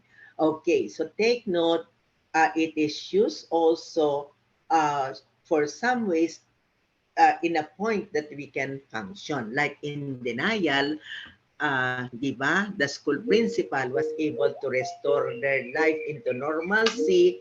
The denial reduced the anxiety in that very painful experience. Okay, so take Hi, note, Doc. it is better if we use coping mechanisms. Coping mechanisms can be constructive, but it could be also destructive. Okay, coping mechanisms are said to be conscious, whereas defense mechanisms are unconscious, unhealthy. Okay, coping are conscious, majority of coping are healthy. So tatandaan, letter C, coping conscious. Defense mechanisms unhealthy, unconscious. Okay, so among the coping mechanisms, we have several. We can use the acronym of Hi, CAP. Doc. The acronym of CAP, meaning to say we Hi, can Doc. go into cognitive, like going Hi, into Doc problem Espinosa. solving. It can be cognitive, iisipin mo, mag-problem solving ka. It Hi, could be Doc. also affective, like you go into crying, you go into being sad, my dear, or you are into emotion oriented. Physical can be task oriented, like for example, you eat it out, you do some household works, you talk it out, you dance it out, or you sex it out. So it's physical. Okay, so take note, as I've said, coping mechanisms are conscious ways Hi, of Doc. decreasing anxiety. Okay, all these defense mechanisms, my dear, will be discussed with the different types of mental disorders. Example, what is the primary defense mechanism that you see among people with obsessive compulsive disorder? The right answer, undoing. What is said to be the primary defense mechanism in phobia? It is displacement. Anyway, I'll be discussing that, my dear, with the different forms of mental disorders. Okay? Pero may tatanungin ako sa inyo, what is the commonest defense mechanisms that are used?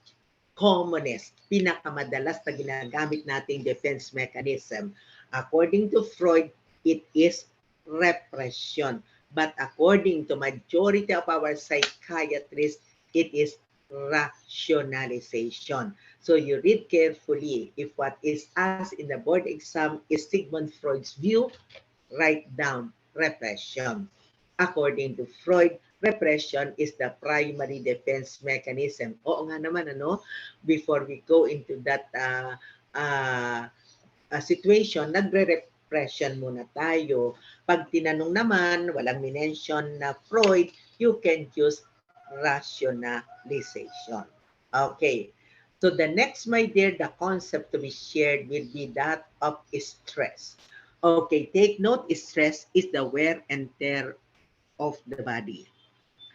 And it is any positive or negative occurrence or any emotion requiring a response. We individuals, we have the adaptive energy to respond to any stressor. By the way, stress is actually a part of being alive. It is a part of being alive. So congratulations mga anak, if you are experiencing stress, it is indicative that we are breathing, na tayo ay buhay. Someone will not have a stress when the person is 6 feet under the ground. Wala na siyang stress. Stress is a person environment interaction. A person environment interaction. Okay, so right now, I am putting a stress on my throat. Sa totoo lang, during my younger years, after experiencing that 16 hours of continuous talking, parang puputok ng mukha ko dyan, okay, pulang-pula na ako, okay, anong bibigay ng center, review center, bibigyan ako ng cheque, itapal ko yan sa lalamunan ko. Nawawala ang stress ko. Pero ngayon, syempre, it's not anymore your priority, ang simpleng impormasyon na nakapasa kayong lahat will have my stress be reduced. Take note of that. Ano? Sa totoo lang, nakaka-stress ang init, nakaka-stress ang ingay, nakaka-stress ang ating kapaligiran, ang traffic, etc. Pero alam nyo, there are two types of stress. Hindi naman lahat ng stress ay harmful. The two types of stress, my dear, are eustress. Eustress is something that is normal and has a positive force. Normal and has a positive force. Okay, take note, a good example of eustress after coming from the stress debriefing in Quezon Province nung nagkaroon ng flash flood. Okay, we were immediately dispatched in Bohol because there were about 29 school pupils who died because of, ang sabi nun, cassava poisoning. Hindi pala the old lady who prepared the banana fritter instead of mixing flour with the cassava meat ang nahalo niya, yung pesticide ng mga farmers. And can you just imagine, uwi ako ng Biyernes, naku, sabi ko, I will have my general cleaning. I have to go to the market on Sunday. Sus Mariosep, hindi na nakapag-market. And then I have to prepare the team. When you go into this situation, you have to have some medicines. You have to request from the pharmacy some of the medicines to be taken. Okay, request from the kitchen, some food provision. I have to request to the personal section about the staff who will be joining the group. Okay, nakakayo-stress. Pero take note, pag halimbawa, it is already, you are having some difficulties already, hindi na yan eustress, we call that as distress. Distress. Distress, my dear, has a negative force. It is pathological. It is abnormal. With distress, we can have crisis or we can have physical and also mental illnesses. Okay, so let me discuss quickly, my dear, the GAS or General Adaptation Syndrome by Hanselye. Now, according to him, GAS are said to be the specific, predictable, physical responses to stress. There are 3 stages of the General Adaptation Syndrome, and let us consider the acronym of ARE. ARE is alarm, R, resistance, E is exhaustion. Okay, in the alarm, there will be mobilization of resources. Okay, and not only that, there will be activation of the fight or flight. Fight is being assertive. Fight can be aggressive as well. But with flight, you become conservative. Maingat ka. Pero flight can also lead to withdrawal. Hindi po yan ang withdrawal na ginagawa ng mga mag-partner sa gabi. Ibang klaseng withdrawal yan. When I say withdrawal, this could be physical withdrawal. You get away from that stress-producing situation. Okay, and take note, there are psychological responses during the alarm phase. Alam niyo, there will be increased levels of awareness, increased alertness, and task-oriented. Okay, defense mechanisms oriented now may become Ay, Doc. inefficient or maladaptive behavior. Ay, Yes, Doc. my dear. Doc, hindi raw Yes, po, anak. hindi raw po gumagalaw yung PDF po, Doc. Yung slides. Gumagalaw Gumagalaw. Ayan. Hindi gumagalaw sa inyo. Okay? Yan. Nakikita nyo, anak? Ayan, Doc. Okay na po. Ay, talaga, nalilate, ano? Sa akin, meron naman. Thank you for the information, anak, ano? Sa alarm phase, my dear, usually, pag stress ako, ang unang-unang nararamdaman ko, you have to look, my dear, for your shock organ. What is this shock organ? That is that part of our body that is said to be highly vulnerable to the negative reaction from stress. Okay, look for that, mga anak. Like for example, look for those illnesses that are usually found in the family. Okay, say for example, in our family, my mother's side, weak ang kanyang gastrointestinal. That is why the immediate experience with stress, nagkakaroon ako ng halted digestion. Hindi ako natutunawan. That is why ngayon stress kaming buong pamilya. Instead of taking rice for my lunch, kumain na lang ako ng noodles kasi hindi ako matutunawan. Okay, so na-anticipate mo yon. Okay, and take note, yung mga psychosocial muna tayo, there will be an increased level of alertness and you may go into task-oriented. Like for example, doon sa task-oriented ngayon, my sister-in-law is nakaburo, lilibing siya tomorrow. So ano ang ginagawa ko? Pinrepare ko na yung mga gagamiting mga halimbawa yung additional food to be served sa mga makikipaglibing, nag-order kami, etc. So this is task-oriented. Pero may mga defense-oriented which can be inefficient. Like for example, I was into rationalization already. Kuminsan dumadating din sa akin yung nagpo-project na ako, nagbe-blame na ako doon sa mga nangyayari, my dear. So, I cannot eliminate stress but I can have it be reduced. Ano ginawa ko? Okay, while waiting for the class, nag-deep breathing ako, medyo nanood ako ng television, so more or less na re-reduce ang aking stress.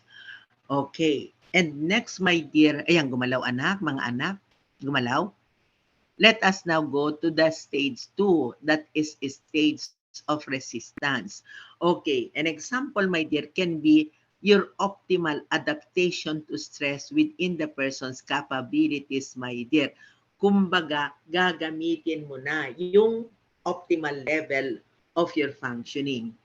Now, psychosocial responses, there will be an increased and intensified use of coping mechanism. So, meaning to say, instead of being more open for some productive activities, your defense or coping mechanisms may be intensified. Or, ang mahirap if you rely on defense-oriented behaviors. Okay, states of exhaustion, my dear, there will be the loss of ability to resist stress because of depletion of body resources. Okay, hindi mo na kaya, pagod ka already, so you cannot cope anymore with that very stressful situation. Pero anong ginawa ko? Rather for me to go into the states of exhaustion, I called for my brother kasi sa ngayon din, critically ill ang kapatid ko. And I told my brother, kapatid, kayo na ang bahala kay kapatid dyan sa Cagayan. Ako ay may mga concerns dito kasi wala namang family ang hipag ko, so on and so forth. And also yung anak ko may sakit. So I have to share my pains with other people so that I won't be reaching, my dear, the stage of exhaustion. Okay, so psychosocial responses can be defense-oriented behavior become exaggerated to the point that you may use pathological defense mechanisms. What are the pathological? Like introjection, okay? And there could be also disorganization of thinking and personality. Kung minsan nako-confuse ka na kung anong gagawin mo. And sensory stimuli may be misperceived with some degree of illusion. Like for example, parang nakita ko may dumaan na babae dyan. Parang nagpapakita yata yung multo. Okay, nung pala illusion. Natitigan ko, nagsindi na yung ilaw, and then yung electric fan, tumama sa electric fan, ay para talagang taong nagdaan. Illusion lang pala. Illusion can occur in normal individuals if you have preoccupation, anxieties, or if you have some difficulties. Pero my dear, if you are in this stage, maaaring magkaroon ka already ng loss of contact with reality, and you may have delusions and hallucinations. Now, continuous exposure during the stage of exhaustion may result into stupor and violence, and you may even go into a physical or mental illnesses. Okay, let me share with you what are the stress assumptions. Take note, stress produces physiological and psychosocial responses. Physical, like for example, when I became a star witness, my life is so colorful. You know, when we made an expose about the graft and corruption in the mental hospital, I was with my boss and we were about to attend to a convention. Bigla ba namang sabi ng friend ko, ano ba yun, rebentador? Ang bastos naman, sabi ko, while she was alighting a car, habang pababa siya ng kotse. Pero nung nakababa na kotse, I saw a man, may dalang baril. Ako, dali, may baril. Hala, nabaril pala ang kaibigan ko. 45 caliber. Naging star witness ako. Take note of that. So I was even covered by the witness protection program because I did not share my stresses with my family members because my husband kept on telling me, hindi ka pagpapatayo ng bantay sa mental hospital, tumigil ka na dyan. Pero I don't want naman to leave all those nurses na nagrarally dyan. Okay, nag-asthma ako. And take note, did I recover from those steroid preparation that was given to me by the pulmonologist, St. Luke's pa, no? Hindi ako gumaling. Sumakit ang ulo ko sa mga bronchodilator. Sumakit ang bulsa ko, mga anak, doon sa mga steroid preparation. Paano akong gumaling? Abay, advocator ako ng stress reduction techniques. Ako ay madalas na naiimbitahan ng iba't ibang agencies at hospital para magturo ng stress reduction techniques. Mahaba yon, kaya pasensya na kayo, panaka-naka, nabibigay ko yan sa inyo. And take note, inadequate handling of stress can lead to a physical or mental illness. Ang ganda ng aking way of handling. Minsan lang ako nagkaroon ng talagang wheezing sound. Di ako makahinga. Minsan lang ako nakabili ng Cerevent. Okay, mga 1 week lang ako nag-salbutamol, ngayon wala na lahat ang mga bagay na yan. Pero alam nyo, may mga symptom shift, syndrome shift. Ano yun? Nagkaroon ako ng palpitation, mitral valve prolapse. Kaya ako ngayon ay nagtitake ng rhythma kasi sunod-sunod ang stresses sa buhay ko. Take note of that. Okay, pero nandito pa rin ako, nagsisilbi ako sa inyong lahat kasi commitment ko yan. Okay, ano bang goals natin sa stress reduction, my dear? ang pagde-develop ng effective coping mechanism. Okay, tingnan nyo anong coping. How did you cope with the situation? Tatandaan nyo, how you do anything is how you do everything. Being the eldest in the family, I have to be very strong. Being the eldest in the family, I have to protect my younger siblings, my dear. Okay, so siyempre, kailangan you have to be brave. Kailangan, my dear, si Lord, talagang dasal at dasal. At next, reduction of body tensions. Naku, naapektuhan na talaga yung aking cervical at lumbar spondylosis. Nagbaback pain ako. So, nag-take ako kagabi ng the other pregabalin. Kaya lang, antok na antok ako. So, I did not take anymore. Ang ginawa ko, alam nyo, yung exercise that was taught to me by the occupational therapist para ma-strengthen ang aking lumbar muscles and also abdominal muscles para hindi ako magkakaroon ng pain on those areas. Siyempre, nagkakaroon ng constant twitching ang mga muscles, si nerve endings, naiipit, kaya may pain. So, i-inhale, exhale ako at saka nanood ako ng mga movies na medyo nakakatawa, wag naman nakakaiyak. And also, we go into increasing resources and social support like what I have done. Tumawag ako sa mga kapatid ko sa Cagayan. Sabi ko, mga kapatid, kayo na ang bahala sa ating kapatid dyan. Ang ginawa naman ng isang kapatid ko, tinawagan si sister sa Amerika, sa London. Sabi, ate, maging focus ka na lang sa hipag mo at kapatid at anak mo, kami na ang bahala. So, ini-intensify ko yung social support and then pinapaabot ko sa kanila na please, wag nyo nang dagdagan ang stressors ko. Okay. And also, we go into stress management technique. Like for example, simple lang naman. Ayan, nakatingin ako sa mga berdeng paligid. Ako ay nakakalabas ng stress ko sa harapan ninyo kasi passion ko ang pag-advocate ng mental health. Okay, siya nga pala, stress is observable. Stress is objective. Pero ang anxiety, alam nyo, it is more of the subjective. Anxiety is the internal state that stress produces. Internal state. Ako lang ang nakakaramdam ng palpitation ko. Hindi nila halata. Ako lang ang nakakaramdam ng butterfly dito sa aking tiyan and lump my throat. Kanina pala, merong mga nursing affiliates dito, nag-lecture din ako. Okay, nararamdaman ko talaga, nagpapalpitate ako when I saw the phone ringing, nakuyipag ko na naman. Pero hindi nila nararamdaman yan.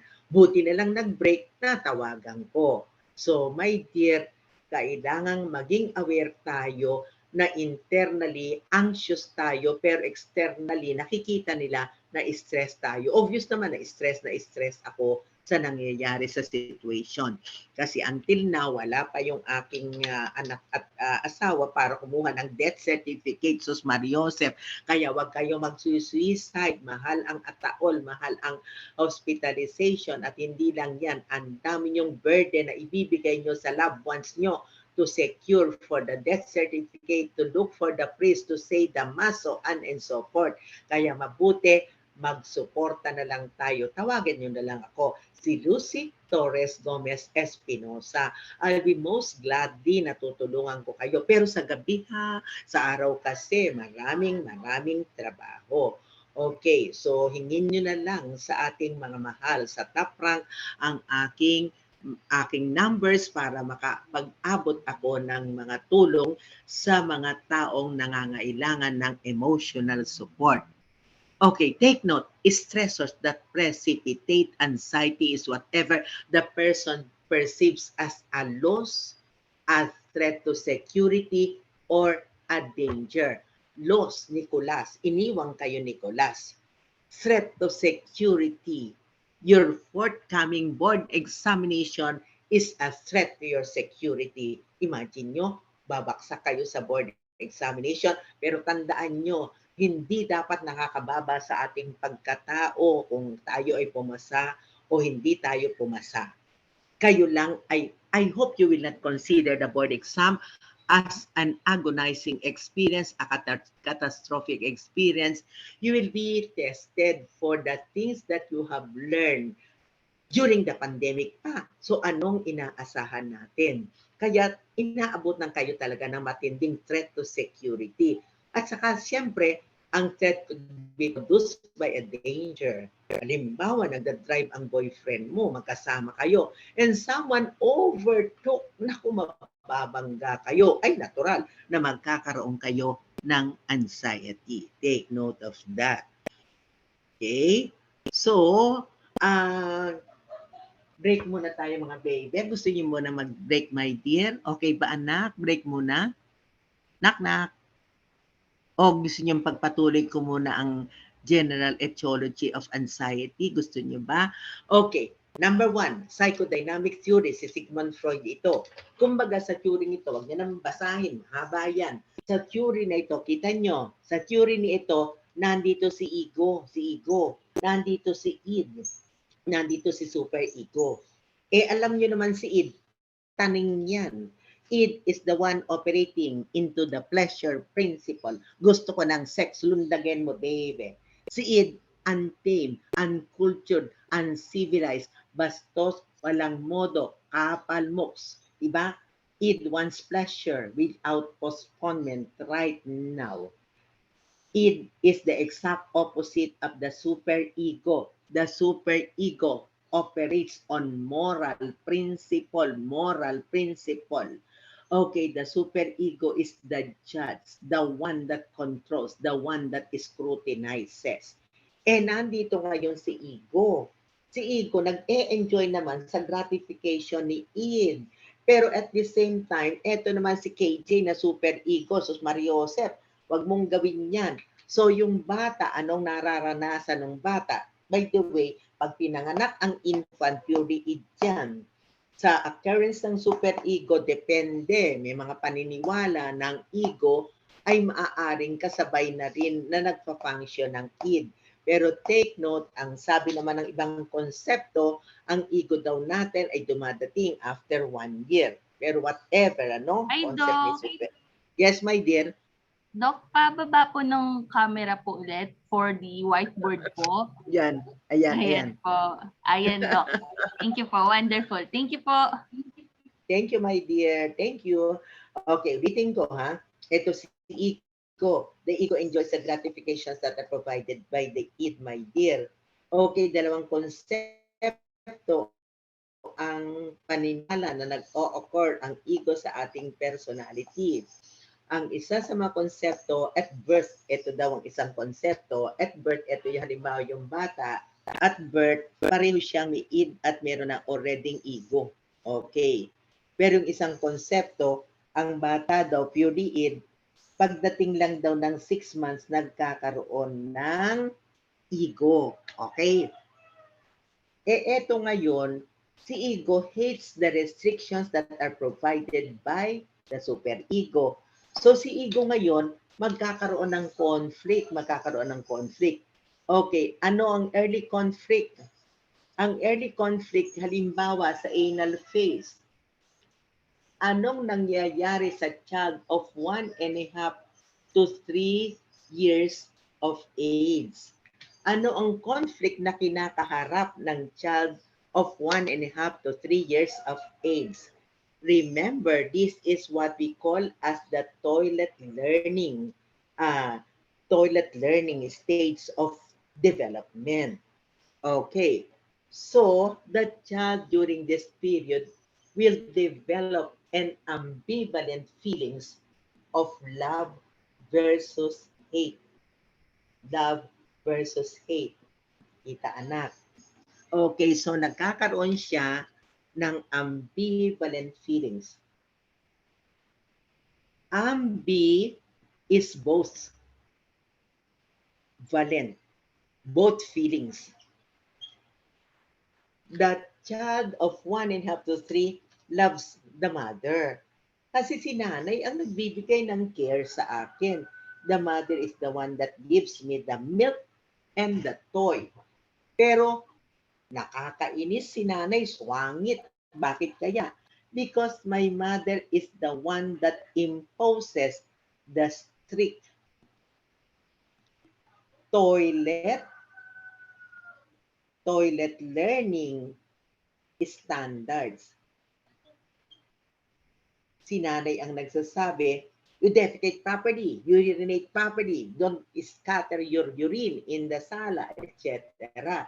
So, ang bata ngayon, magde-develop siya ng conflict, magde-develop siya ng guilt feelings, conflict and guilt feelings. Because of this conflict and guilt feelings, my dear, papasok ngayon ang defense mechanisms na repression. The child now forgets the love versus hate. Pero sa mga susunod na kabanata ng batang yan, marami na namang conflict na darating sa buhay niya.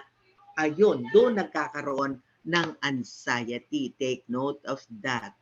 Okay, so tatandaan natin na talagang continuous process ang struggle between the id and the super ego. Take note of that. Okay?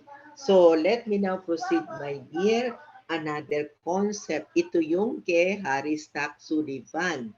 Si Harry Stack Sullivan is said to be the author of the interpersonal theory. According to Harry Stack Sullivan, multiple, frequent, recurrent, interpersonal conflicts may rise into anxiety. Okay, anong ibig sabihin, my dear? Interpersonal conflict, kaaway mo ang boyfriend mo, nagkasabay, kaaway mo ang nanay mo, ang kapatid mo, lahat ng tao kagalit mo, it may arise into anxiety. Ang number 3 natin is the biological theory. Now, anxiety can be brought by a decrease in the GABA. A decrease in the GABA. Okay, a decrease in the gamma aminobutyric acid. Gamma aminobutyric acid. Okay, GABA or gamma aminobutyric acid is an inhibitory neurotransmitter. The GABA is secreted by the brain, mga anak. Ito ang nagdidictate sa atin, uy, wag kang kakabahan habang nagbo-board exam ka. Wag kang magkakaroon ng matinding anxiety. Si GABA ang gumagawa niyan. Ngunit mahirap, my dear, biologically, if the GABA is actually depleted ang kanyang function, my dear, o kulang ng GABA, kasi may mga pagkain o inumin na nakakasira ng GABA. Halimbawa, kape. Caffeine will destroy our gamma aminobutyric acid. Number 4 is the autorank burst trauma theory. This will explain and assure everyone that it is but normal for us to be anxious. It is but normal for us to develop yung tinatawag na pagkabalisa or pagkaba. Take note of that. Okay, according to autorank, the most conducive among all forms of environment is the intrauterine environment. Ang pinakamasarap daw at pinakasuting sa lahat ng kapaligiran ang intrauterine environment. Mga anak, ito yung fetus. The placenta supplies the air, the oxygen, the food, and the amniotic fluids temperature is so soothing. Tamang-tama ang kanyang temperatura. Lalangoy-langoy pa siya dyan. Ngunit the stay of the fetus inside the uterus is only temporary. The fetus will now be delivered by the mother after these 9 months at siniswerte ka pa kung 7-9 months lang pinanganak ka na ng nanay mo. And take note, the sudden change in the temperature that is experienced by the fetus will bring that anxiety. And hindi lang yun, pinutol pa yung umbilical cord, my dear, that created anxiety within the fetus. Hey, At mga Doc. anak, yes, my dear. Doc, yung white Yes. bird po. Nakatapat, ah. Nakikita mo? Drawing ko lang yon. Nakikita? Ibaba daw po yung laptop nyo, Doc. Ganon? Ayan po, Doc. Okay siya? Yes, yes, Okay. Doc, there po. Oo, ang hirap kasi nakayuko ako. Ang hirap nakayuko ako ganyan, ano? So, mga anak, alam niyo mangyayari. Alam niyo normal kung kaya tayo, pag pinanganak tayo ng nanay natin, ang mga obstetrician ngayon ay talagang ina-advocate that the fetus should be, the infant should be placed on top of the mother's chest for the infant to feel that there is still connection, that there is still a bond between the infant and the mother. So assured na ba kayo na normal kayo kung kayo ngayon ay biglang nagkakaroon ng daga sa dibdib? Take note of that. Okay, pero huwag kakalimutan ng deep breathing mga anak, huwag din kakalimutan ng diversionary activities, at saka kaya maraming nakakasakit during the pandemic, nagkakaroon ng social isolation, nasa loob na lang tayo ng ating bahay. We need those surroundings to make us happy. Ang dami kayang nagkaroon ng cancer, nagkaroon ng mental illness because of the pandemic. Take note of that. Okay. So, magbe-break muna tayo mga baby. Gusto niyo ba muna? Short break Yes, Doc. tayo. Opo. Yes, my dear. Thank you for the reminders, mga anak.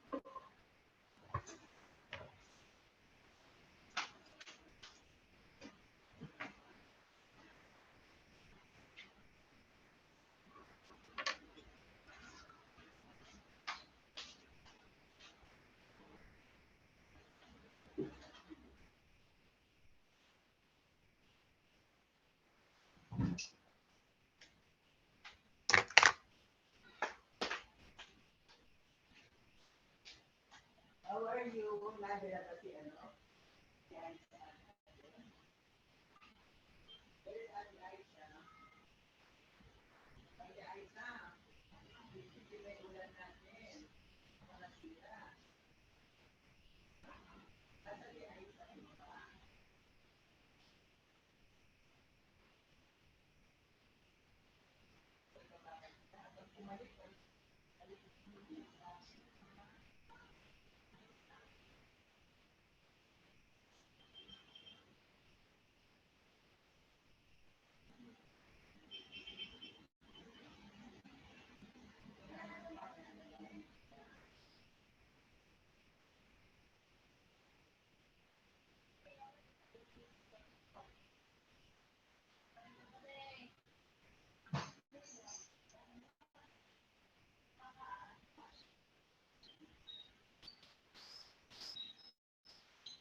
Sa langit.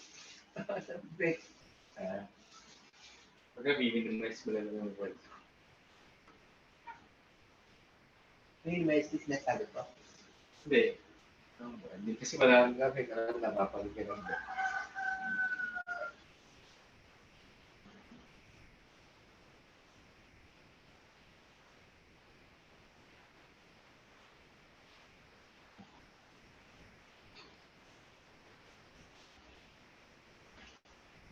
Pag magkakakalala na mamaya. Kaya. Sabi nga, indot ko lang, wala na tayo itong culture. No, kasi Yung palaya, kunti lang. kanila lang sa school, sabi ko namin yung condition. O tayo ko sa Tayo na lang.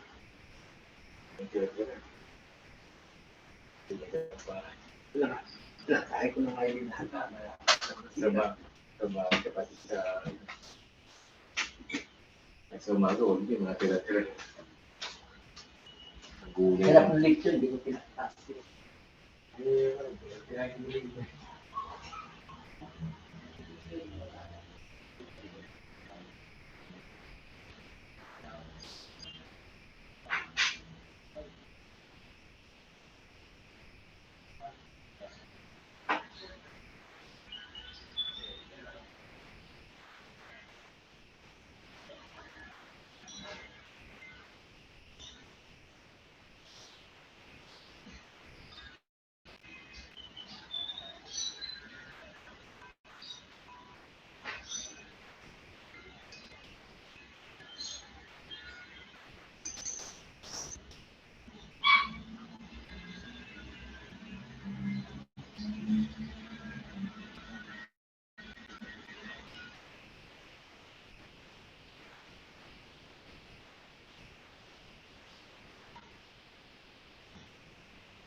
Hello, let us now begin, my dear.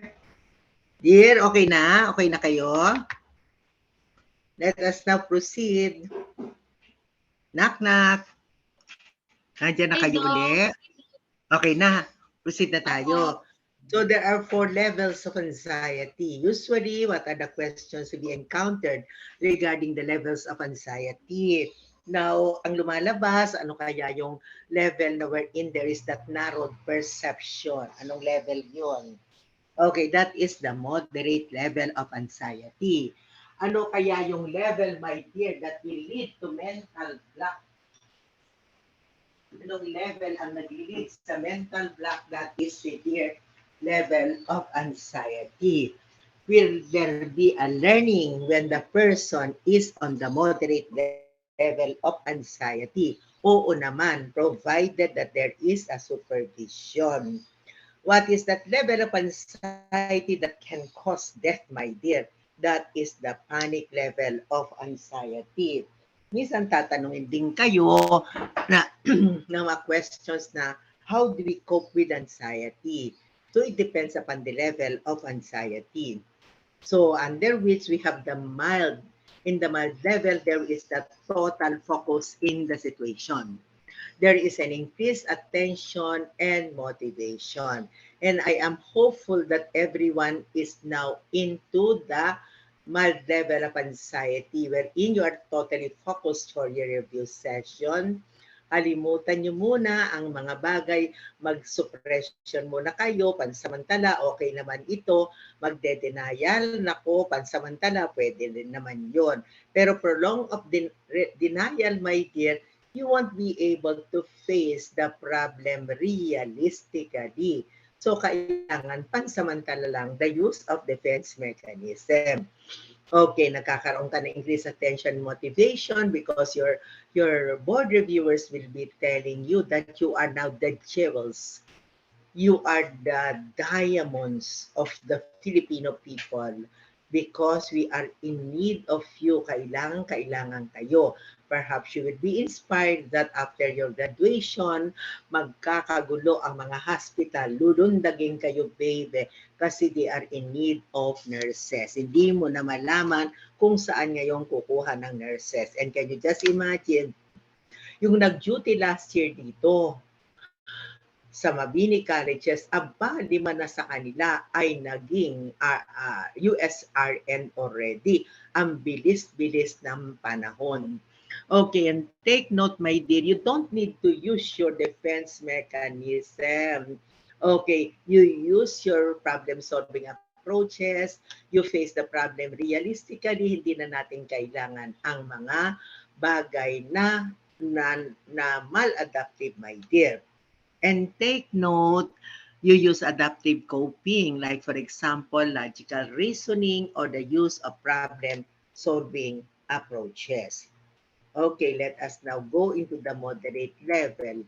Pag nakita nyo dun sa choice partial focus, it is referring to the moderate level. Narrowed perception, it is referring to that moderate level. There is a decreased attention and motivation. Selective inattention may occur. By the way, what is selective inattention? It is withdrawing attention. Selective inattention is withdrawing attention from an anxiety-provoking situation. Withdrawing attention from an anxiety-provoking situation. A good example, my dear, of selective inattention. I was reviewing for a scholarship examination.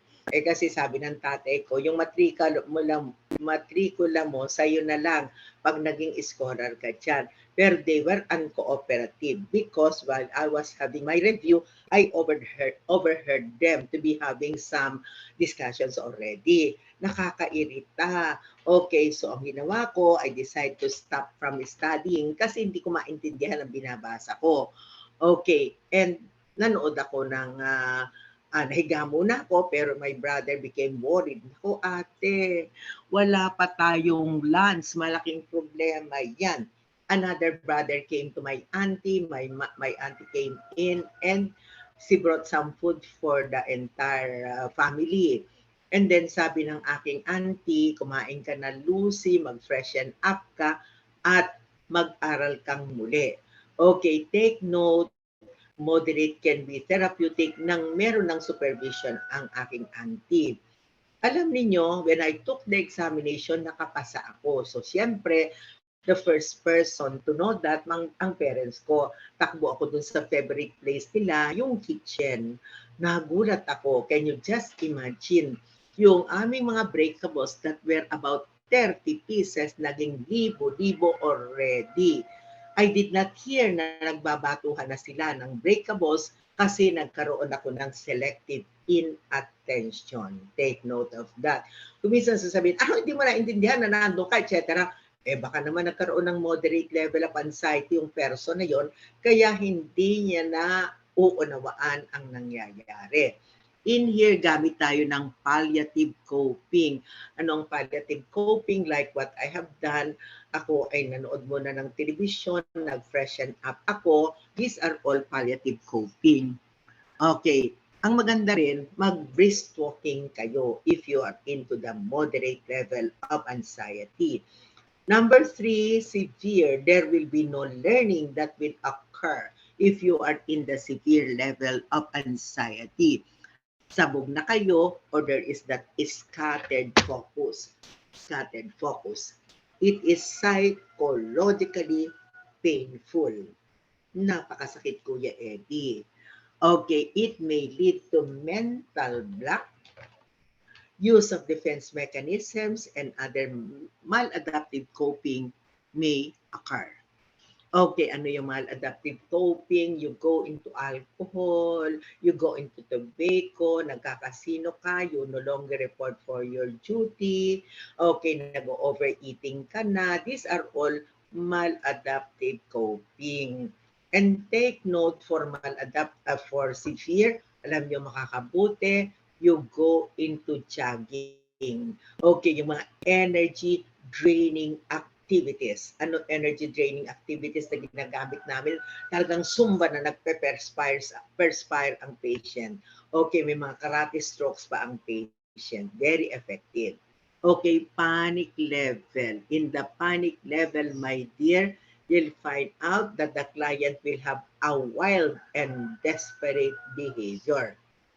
Okay, take note, the wild can result into a homicide, while wild behavior can result into a homicide. And desperate behavior can lead to suicide. Desperate can lead to suicide. Just like what happened, my dear, in the Ozone tragedy. Ozone is a disco house in the heart of Quezon City. Okay, ang dami-daming mga, during those years, ang daming mga teenagers and early adults who are attending the disco.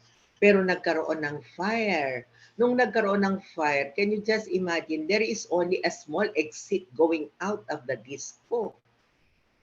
Okay, alam ninyo, when someone shouted, there is a fire, yung mga people getting out of the small door, meron na palang nakadapa doon. Tinapakan nila. That is tantamount to killing those persons. And for you to be getting out of the small exit, that is tantamount to suicide. So, ang mga namatay, hindi sa sunog doon sa panic level of anxiety. Kasi you will have here personality disorganization. Dito, gumagamit na kayo ng dysfunctional coping mechanisms. Dysfunctional because you may go into violence, you may go into homicide, and also into suicide. Board exam question. Your client is on the panic level of anxiety. The following can be instituted which does not belong to the category. Kung which does not belong to the category, ibig sabihin yan, except A, offer emergency help. B, stay with the patient. C, be a model, stay calm. Letter dog, tell the patient to have a problem-solving approaches. Mali ang letter D. Wala na nga learning sa severe. Eto ka ngayon, hoy. Huwag ka munang magwawala dyan. Mag-problem solving approaches muna tayo. So take note, it is no longer working, my dear. Okay? So let us now proceed to the concept of crisis. Crisis came from the Chinese word krineyin. Galing yan sa Chinese word na krineyin. In the Chinese dictionary, the word krineyin is defined by illustrating a Chinese character. One of the Chinese characters exhibited a happy facial expression. So krineyin to them may mean an opportunity. It may mean an opportunity. The other face of the Chinese person, my dear, makikita nyo sad facial expression. So krineyin to them may mean a danger. It may mean a problem. So this is the two faces of that krineyin among the Chinese people. Okay, so the WHO defined crisis as the psychological time wherein a person handles stress when he finds his old useful coping ways to be ineffective. Okay, the normal duration for a person to resolve a crisis is 4 to 6 weeks. Take note, crisis is said to be self-limiting. No one can last forever with a crisis. That is why the crisis worker should be active and directive. Okay, we crisis worker, we have to be active and directive. We have to be quick. We have to be agitated because a person in crisis suffers from severe level. Alam nyo na, pag severe level, may mental block. And not only that, a person in crisis is said to be overwhelmed. Overwhelmed. Thus, they are unable to ask for help. They are unable, thus they are unable to ask for help. Okay, nagme-mental block, hindi na makaisip kung anong gagawin. Kaya kaming mga crisis worker, we have to be active and directive. We have to offer help immediately. Take note, a crisis worker should work on the positive resolution. Uulitin ko, no one is forever will last into a crisis. Either the person goes into a positive or a negative resolution. A positive resolution is expected with a support system. Remember, the family members are the number one support system. But take note, family members are also affected. That so much so that we crisis workers should be the number one support system. Now, with enough resources, enough support system, my dear, the result is that crisis now becomes an identified problem. Crisis is not just an ordinary problem that we can use our old usual coping ways. What is our ordinary problem? Short ng ang budget mo. Wala kang pera. May cancer ka sa bulsa. And take note, your problem is not only on financial. This could be actually an offshoot of you were able, you did not work hard for your money or your business be protected. So maraming mga concerns ka. Not only the financial difficulties, baka naman by nature tamad ka, lazy ka. So maraming factors to be considered. Okay, so take note, once the problem is now identified, the crisis workers go into prioritization. The things that are most important are the things to be tackled first. And the result, my dear, it is a learning opportunity. Take note, everyone, nagkakamali yan. Ang importante, we consider the learning opportunity that we got from that crisis. Mahirap, mga anak, if there is that negative resolution. Kung may negative resolution, anong in-expect natin? Without a support system, like for example, I did not tell my family members na naging star witness ako. I did not tell my family members that I was taken by the NBI. Siyempre, akala ko nakakatakot. Nung pala, it was the former president of ERAP. Kasi si ERAP noon, o Joseph Strada, driver bodyguard yan sa mental, co-worker ko. Tapos ang kanyang asawa, si Doktora, pinaka-sexing body sa buong mental yan. Okay, so take note, nung nagsabi ang mga nurses na nangangailangan kami ng tulong, ay kagad pinasundo pa kami ng NBI. Take note of that. Ano? So, natatakot ako that my children will be worried about this. So, I did not tell them. Hanggang anong nangyari, my dear? Yung crisis ngayon, nag-submerge sa aking unconscious. Anong nangyari? Nagkaroon ako ng physical illness, nag-asthma ako. Hindi naman ako nagkaroon ng mental illness, pero paminsan-minsan, nagba-bipolar disorder din ako. Mga anak, hindi kayo in kung wala kayong bipolar traits. Biro lang yun, ha? Biro lang yun. For all your information, there is only a thin line between a normal and also an abnormal person. Okay, mabuti na lang, ginamitan ko ng stress reduction technique. So instead na magkakaroon ako ng bronchial asthma, ang na-experience ko na lang ay asthmatic bronchitis. Kasi naman, during hearings, ang aking kotse na dinadrive ay pawis steering, hindi automatic. And the different presidents of organizations like the president of the nursing attendants, the president of the nurses, ako ang nagdadrive sa kanila, nag-bronchitis ako, and eventually nagkaroon ng asthma because of the stresses. Okay, so wag nating papaabutin sa ganung punto. Okay, so alam nyo, crisis may just be a minor event. Simpleng selusan lang eh. Simpleng, I was irritated by my professor. Nakakainis, ano? And then, I found him to be inconsiderate. Sabi ko, hintay lang, hindi niya ako hinintay dyan.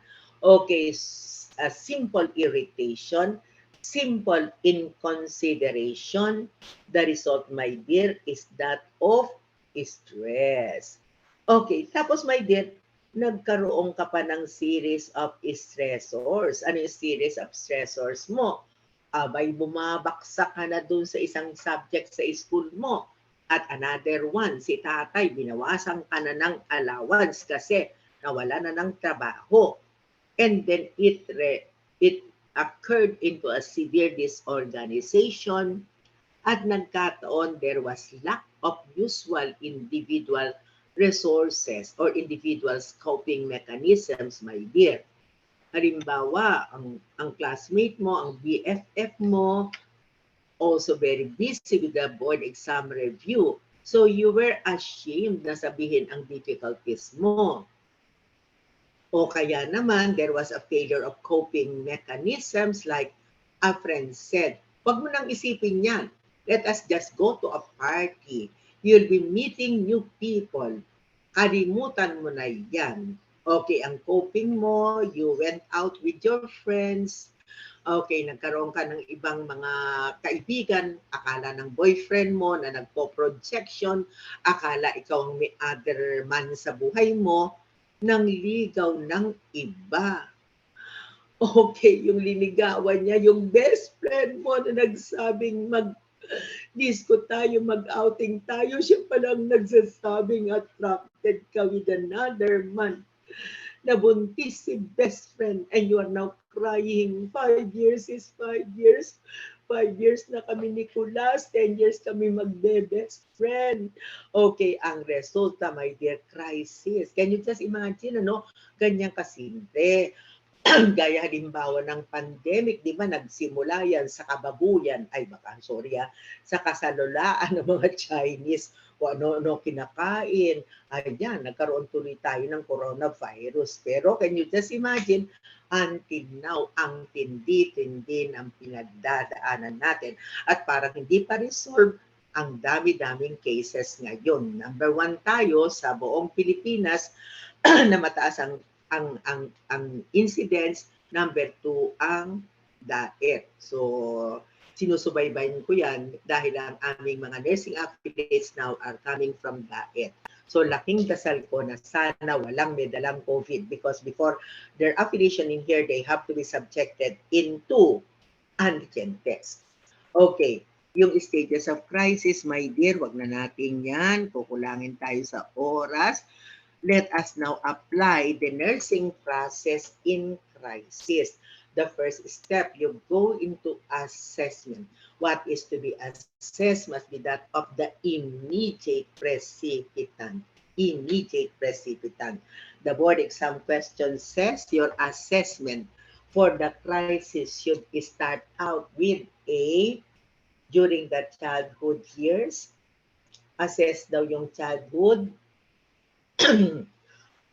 Assess daw yung unconscious. Paano mo ma-assess yun? Unconscious nga yun. Okay, another one, i-assess daw natin yung immediate. Kumisa nakalagay immediate situation, present problem. Pare-pareho rin na rin yun. Immediate precipitant. Kung minsan ang nakalagay, my dear, ay immediate situation or present situation or immediate problem. Letter dog is all.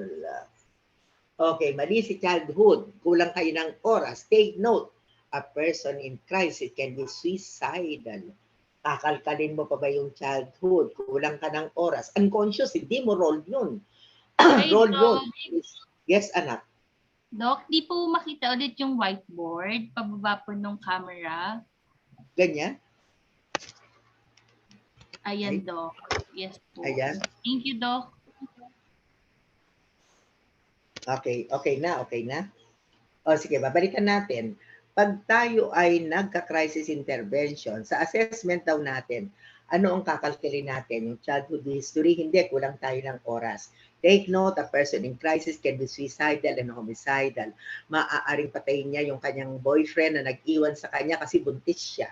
Okay, pwede rin suicidal kasi nagsiself-pity siya. Unconscious, hindi natin kayang kalkalin yan. Yan ay trabaho ni psychoanalyst. Okay, ang bibigyan natin ng pansin, immediate precipitant. What is the immediate precipitant? The death of the father, who is the breadwinner of the family. The death because of the COVID. So yun ang bibigyan natin ng pansin. Mali ang all, mali at mali pa. Kasi remember, the normal duration for a person to resolve a crisis is only very short. It is only 4 to 6 weeks. Kung hindi ka nag-intervene immediately, baka magkaroon ng negative resolution. Uulitin ko sa inyo, a person in crisis is suffering from severe anxiety and the person is experiencing an overwhelming situation. That is why they are unable to ask for help. Okay, after the assessment, i-assess din natin ang safety ng patient. Okay, number 2, there are non-nursing diagnoses like ineffective coping, basta anxiety, basta crisis, basta stress, basta mga droga, ineffective coping, our usual nanda. There is that anxiety, there is that risk for suicide, and also situational low self-esteem. When you were left out by kulas, ano ang nararamdaman mo? Feeling ang pangit-pangit mo. Pero nung kayo ni kulas, ang feeling mo, ang ganda-ganda mo. So mga anak, it is just during the situation of crisis. So, kailangan talaga ma-address yun. Kasi nga, because of these feelings, baka magkaroon ng suicide or homicide ang client. Intervention. Generally, we don't give medications because if you give them antidepressants, it will take about 3 to 4 weeks for the antidepressants to take effect.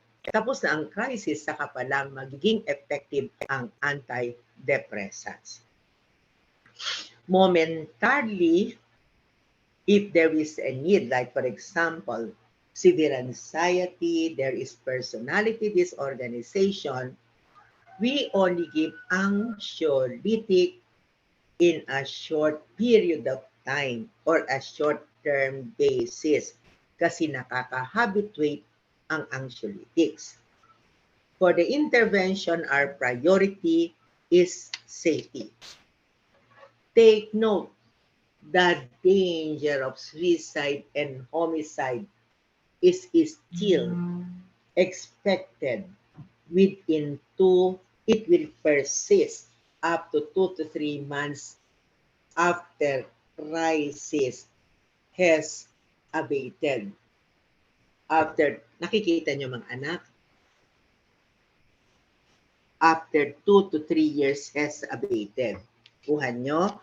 So, ibig sabihin, during the time of Typhoon Yolanda, it occurred November 7.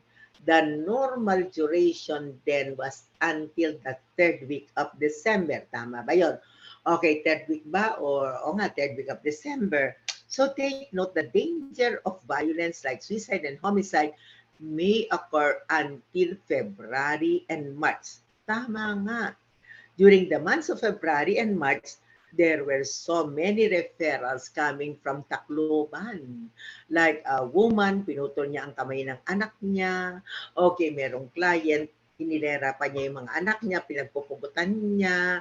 Kaya the decision of the authorities of mental, there were about 2 to 3 psychiatrists that were sent in Eastern Visayas Medical Center to look upon the mental health condition of the people rather than papadalan mo ng eroplano doon kasama ang relatives, mabuti pa it will be a double shoot, my dear, kasi nagkakaroon din ng mga mental health awareness sessions with those survivors. And then nagpasama rin ng equivalent number ng mga nurses.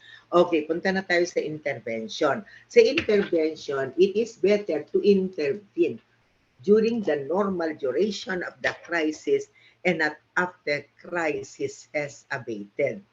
Meaning to say, dapat within that period, magkakaroon na ng intervention. Yun ang reason, my dear, why after the Typhoon Yolanda, it was a Friday because I was attending, my dear, a seminar in Clark. Okay, and then I received a text from my boss, Lucy, mag-ready ka na ng mga team. Ang dami daw mga taong nasa kalsada, libo-libo daw, nagkaroon daw ng tsunami. Okay, naku, Diyos ko, kailangan mag-prepare na ako ng team, etc. Mabilisan naman ang response ng DOH. Pero alam nyo, palpak kami. Bakit kaya? Siyempre, we expected na mga 1 week kami doon. So we were bringing with us ang mga damit namin, ang tubig, dilata, etc. Pero ang problema, there were only limited C-130 to be sent. So para mapadala kami, we have to leave our belongings. Ay, 2 tubig lang. Pagdating namin, disaster. Bakit kaya? Walang supply ng tubig, walang supply ng kuryente, walang supply ng pagkain. So we added to the disaster, mga anak. Buti na lang, Wednesday yun, dumating si Martin Luther. Sino si Martin Luther? Siya yung mga naglut ng pagkain sa mga groceries linuto, pinakain sa amin. Yung mga naglulot na yon, hindi masamang tao, gusto lang, alam niyo naman tayo mga Pilipino, nasa disaster na nga, aalalahanin pa yung mga bisita. So sila, si Martin Luther, ang mga Luther ng pagkain. Okay, take note mga anak, kaya kailangan mag-intervene tayo during the normal duration of the crisis kasi it's easier, mas madali.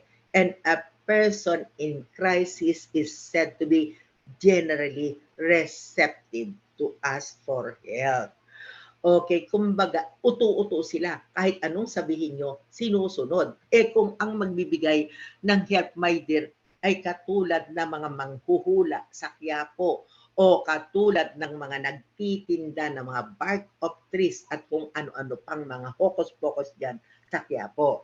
Okay, a friend. Kasama kaming tatlo, we went in Cubao, kumain kami, and then matraffic sa EDSA, we took an inner route. Sa loob kami, mga inside streets kami. Nakita namin, Diyos ko, kotse ng asawa ng aking coworker.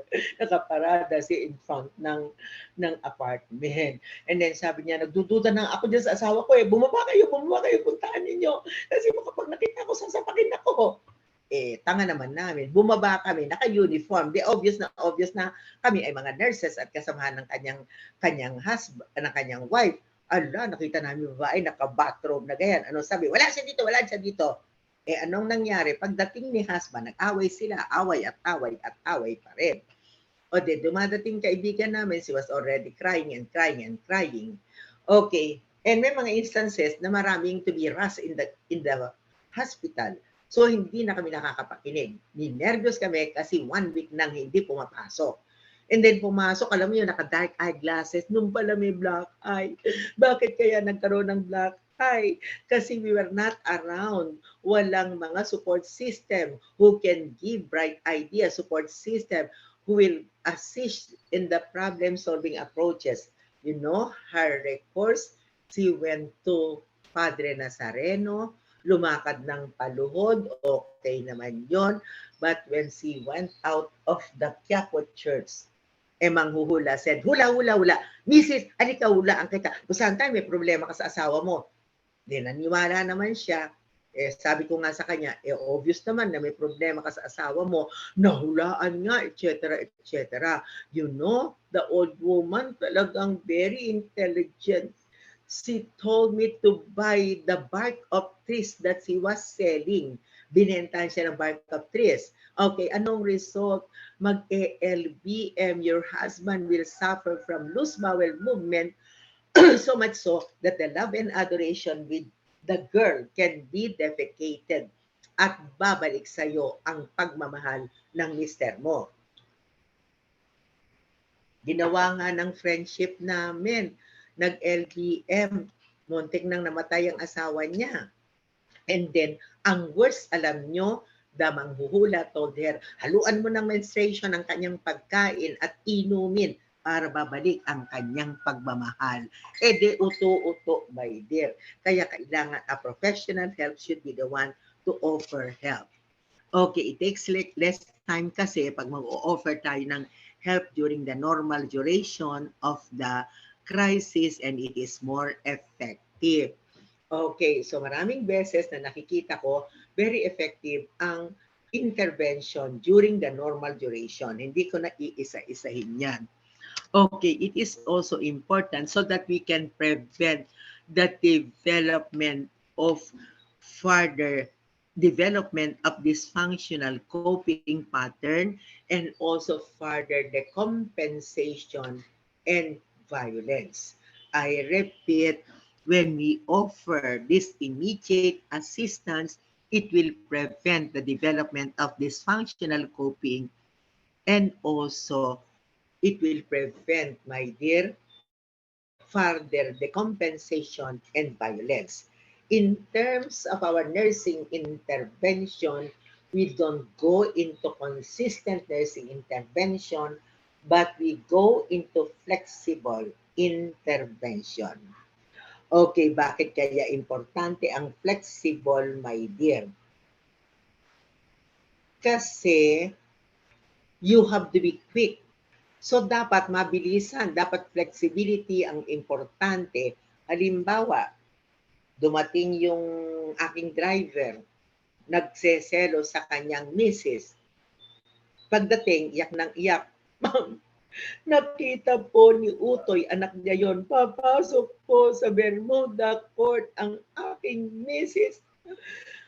Napaiyak po siya. Hayop sila, papapatay ko ang aking misis, pati ang lalaki. Sabi ko, anong gagawin mo?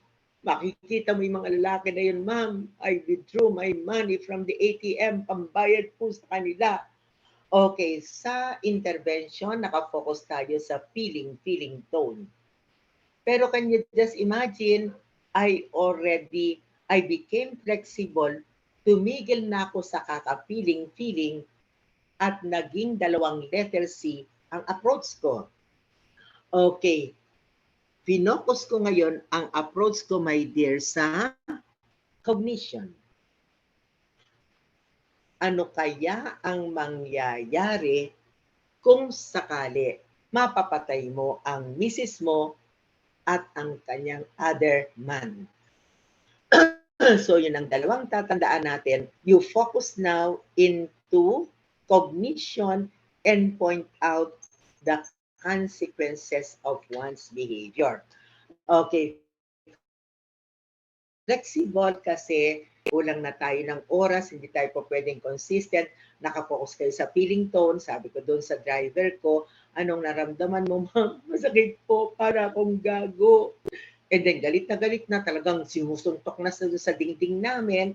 Okay, nag-shift ako ngayon, naging flexible ako, pumunta na ako sa cognition at in-account ko ang consequences ng kanyang behavior.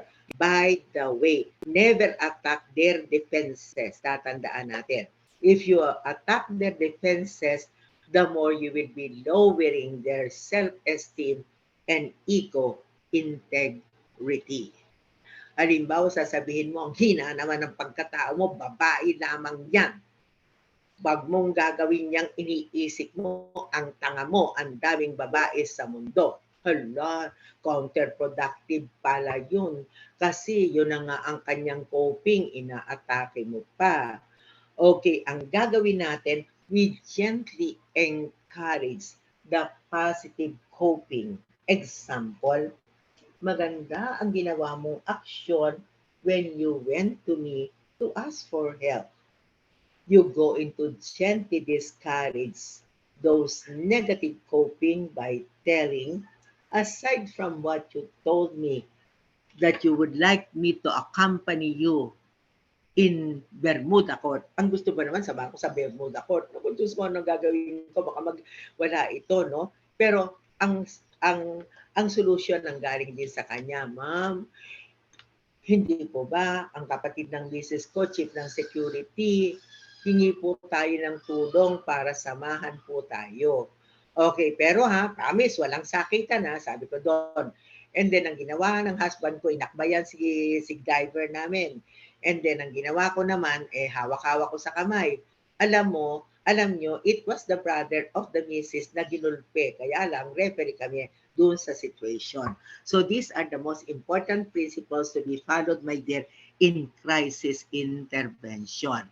Ang ating goal, my dear, is make a choice. Ang goal ba natin sa crisis intervention, make a choice, my dear, is to offer a corrective emotional experience, to offer a corrective emotional experience. Okay, letters B, my dear, to have a long-term resolution. To have a long-term resolution. Letter C, to be more stabilized with medications. To be more stabilized with medications. And letter dog, my dear, for the person to have a normal functioning. Normal functioning. Okay, isa-isahin natin. Ang tanong, ano ang goal daw natin? Ano ang layunin natin when we go into crisis intervention? Letter A is mali. because that is the goal in the establishment of a therapeutic nurse-patient relationship. In the therapeutic nurse-patient relationship, we would like the patient to have a corrective emotional experience or a positive change, positibong pagbabago. Okay, hindi ka nagbibigay ng advice like a client's precipitant was iniwan ng asawa. Okay, take note, hindi ka magbibigay ng advice. You go into formulating a plan of action. Next time that you will encounter that problem again, ano ang gagawin mo? There is that positive change. Long-term resolution is the focus in psychoanalysis. Take note of that. I repeat, the focus in psychoanalysis is the unconscious. The goal is for the person to have a long-term resolution. Okay, to be stabilized, my dear, in medication is the goal in psychopharmacotherapy. The goal in crisis intervention is for the person to have a normal functioning or for the person to have emotional stability and security. Pero at times, anong mababasa nyo doon? For the person to have a normal homeostasis. A normal homeostasis. By the way, ano ba ang normal homeostasis, my dear? Homeostasis, a word that was coined by canon and authority on stress. Homeostasis means to say emotional balance or equilibrium. Emotional balance or equilibrium, pare-pareho ang ibig sabihin nun.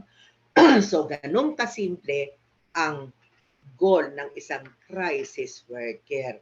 Halimbawa, a client after the death of the husband because of the COVID, she is no longer motivated to work. She is no longer motivated in caring for the children. Pero 1 month of crisis intervention, through the help of a crisis worker, the life is back into normalcy. Nagtatrabaho siyang muli, nagkikater sa needs ng kanyang family members. Okay, by the way, to have an optimal level of functioning is the ambition of a crisis worker. To have a higher level and also an optimal level of functioning. Yung kaya lang. Pero mas maganda, a higher level of functioning is the ambition of a crisis worker. Alam nyo, marami kaming ambition nung nag-crisis intervention kami among the people of Marikina. Okay, nung Typhoon Ondoy, hindi lang napabalik ang kanilang buhay sa normalcy, alam nyo nangyari, in those areas, the executive subdivisions, they are too busy. They don't know their neighbors. Neighbors of 10 years, hindi makakakilala. But because of the typhoon, there was a house na hanggang 4th floor. They gathered together there, magkakasama sila. Umiiyak yung isang milyonaryo kong friend na psychiatrist, walang kape, maghapon, magdamag. Yung kapitbahay namin gave a sip of coffee.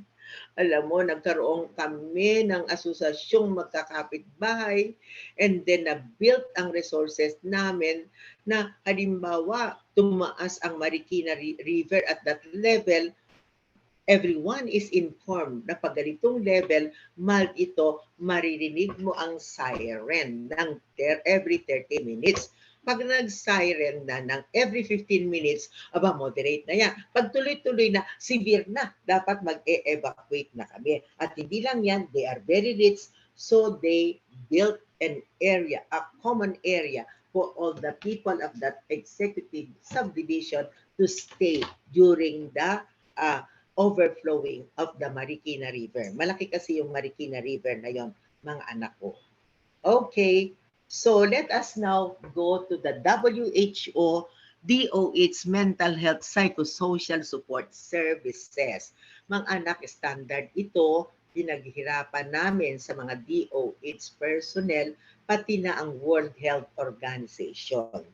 Now, the effort came in after the 1990, we were declared as the top one country in terms of disaster. Tayo nangunguna sa disaster. Noong 1990, nandun ang Mount Pinatubo eruption, nandun ang Central Luzon earthquake, etc. etc. So ginader kami, ginawa itong tinatawag na World Health Organization and Department of Health Psychosocial Support Services.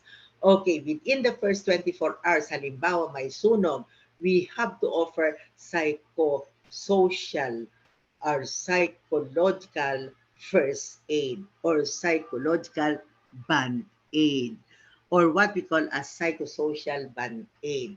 Okay, di ba? Sa bahay natin may mga band-aids tayo. So this is the relief to be offered. Okay, anong ginagawa namin? Halimbawa may sunog, natural ba yan? We give them dried clothes, we give them warm blanket, we give them hot soup, lalo na yung may mga flash flood. And we try to assist them in looking for their family members. This must be offered within the first 24 hours.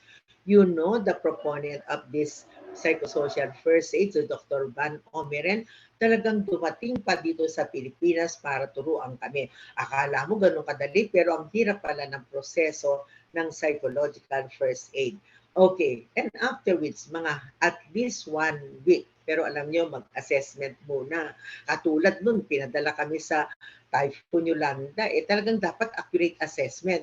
Bigla-bigla, dumami pala ang problema namin. Pero usually kasi dapat within 3 to 5 days magpadala na ng support. Okay, ang susunod, we have to go into PSP or what we call as psychosocial support, what we call psychosocial processing. PSP ang tawag namin. By the way, psychosocial processing is not a panacea. Not a panacea, not a treatment procedure. It is a crisis workers tool to assist victims, to have some victims, to have some emotional relief or psychological relief so that they become victors or survivors. So that they become victors or they become survivors. Liting ko mga anak, ito po ay hindi gamutan. Ito po ay isang crisis workers tool wherein through the process, we assist victims by providing them emotional or psychosocial relief so that eventually they become victors. Mga anak, we don't give this among the psychotic people. Kasi baka mag-acting out behavior yan. Malaking problema. Kasi itong proseso, parang nandito yung boil. Medyo tatanggalin mo yung crust ng boil or carbuncle. Kung halimbawa nagkaroon ng acting out ng behavior, nagwala dyan, wala kang kakayahan. Kaya nga pag ang patient nagwawala, we have to have them be stabilized with haloperidol 5 milligrams 1 cc hour after hour. So wala tayong kakayahan. Okay, pinagbibigyan sila ng pagkakataon magkaroon ng emotional relief. PSP has so many brand names. One of the brand names, my dear, is your critical incident stress debriefing. Pero commonly, ang tawag dito is stress debriefing. We also offered multiple intervention like during the Mount Pinatubo eruption, the itas of Mount Pinatubo were placed in a tent city. Kasi the lahar keeps on coming back. Pabalik-balik yan. Hindi sila makapag-stay sa bundok. Okay, anong nangyari? Since the crisis comes successively, kumisan, nakatanim na nga sila sa kabundukan nila, tapos biglang andito na naman ang lahar, talagang financially hirap na hirap sila. So that is the reason why we resort into multiple intervention. Yun ang ginagawa. Siya nga pala number 3, psychosocial processing for children. Please be aware that children, they don't have enough language to express their feelings. So play is the universal language of children. Okay, binibigyan namin silang magkaroon ng opportunity na maglaro. Okay, usually pag meron niyang PTSD ang bata, anong common theme ng kanyang paglalaro is all about the traumatic experience. Pero take note, mga anak, wala naman kaming play materials when we were sent in San Jose, Bohol. So, ang ginawa namin, ginamitan namin ng color your life technique. Color your life technique. Pagdating namin sa mababang paaralan ng San Jose, Bohol, hindi ko makalimutan ang upuan ng mga bata. Itong portion nito may wood, dito walang wood, dito walang wood. Diyos ko, ang hirap-hirap umupo. And the worse than that, my dear. Halimbawa, this is a vacant chair. May bulaklak. And I asked, nasaan ang nakaupo? Patay na po, sabi ng teacher. Yung isa may kandila, patay na po. Okay, so minarapat namin gumamit ng color your life technique. Ang daming bata, ilang daan. So we were only 5 stress debriefer. So you have to be practical, you have to adjust. So I have to handle a class of grade 1 pupil, mga bata na grade 1 lamang. Okay, so take note, may instruction kami, if you feel sad, gumamit ka ng blue, or if you find peace. If you are depressed, gumamit ka ng black. Kung bored ka, gumamit ka ng brown. Kung galit ka, red. If there is a hope, gumamit ka ng green. Pero siyempre may interpreter kami, hindi marunong magtagalog yung mga bata. If you feel happy, gumamit ka ng yellow. So with this instruction, my dear, alam ninyo na express ang feelings because one of them nag-drawing nung matanda, sabi ito ang matanda na pumatay sa kaibigan ko. Yung choice of color, makikita nyo, galit na galit ako sa kanya.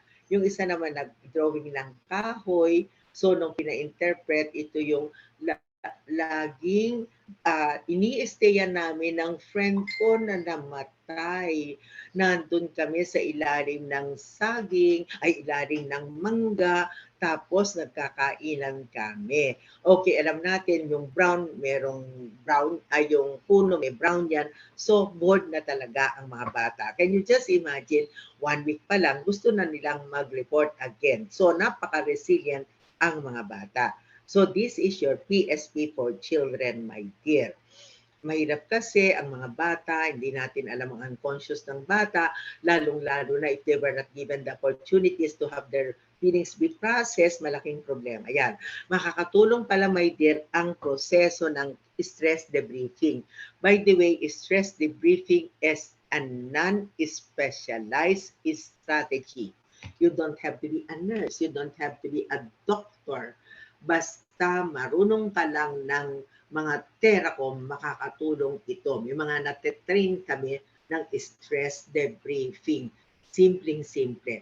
Okay, nung in-evacuate na ang mga survivors of Typhoon Yolanda, okay, take note, ano ang napansin namin doon sa sitwasyon na yun. Ang dami-daming mga taong gustong maghingi ng psychological relief. Ang ginawa ko, even the student nurses were requested to do this stress debriefing. Okay, napakadali. There are only 5 steps. The number of participants must be ideal 10 to 12. Ngunit kung dadatnang ka ng maraming mga maraming mga survivors, inaabot ng hanggang 18. Pag masyadong marami, nakakabore. Pag kulang ang participants, kulang ang sharing. So dapat 10 to 12. The arrangement is circle so that there could be continuity of discussion.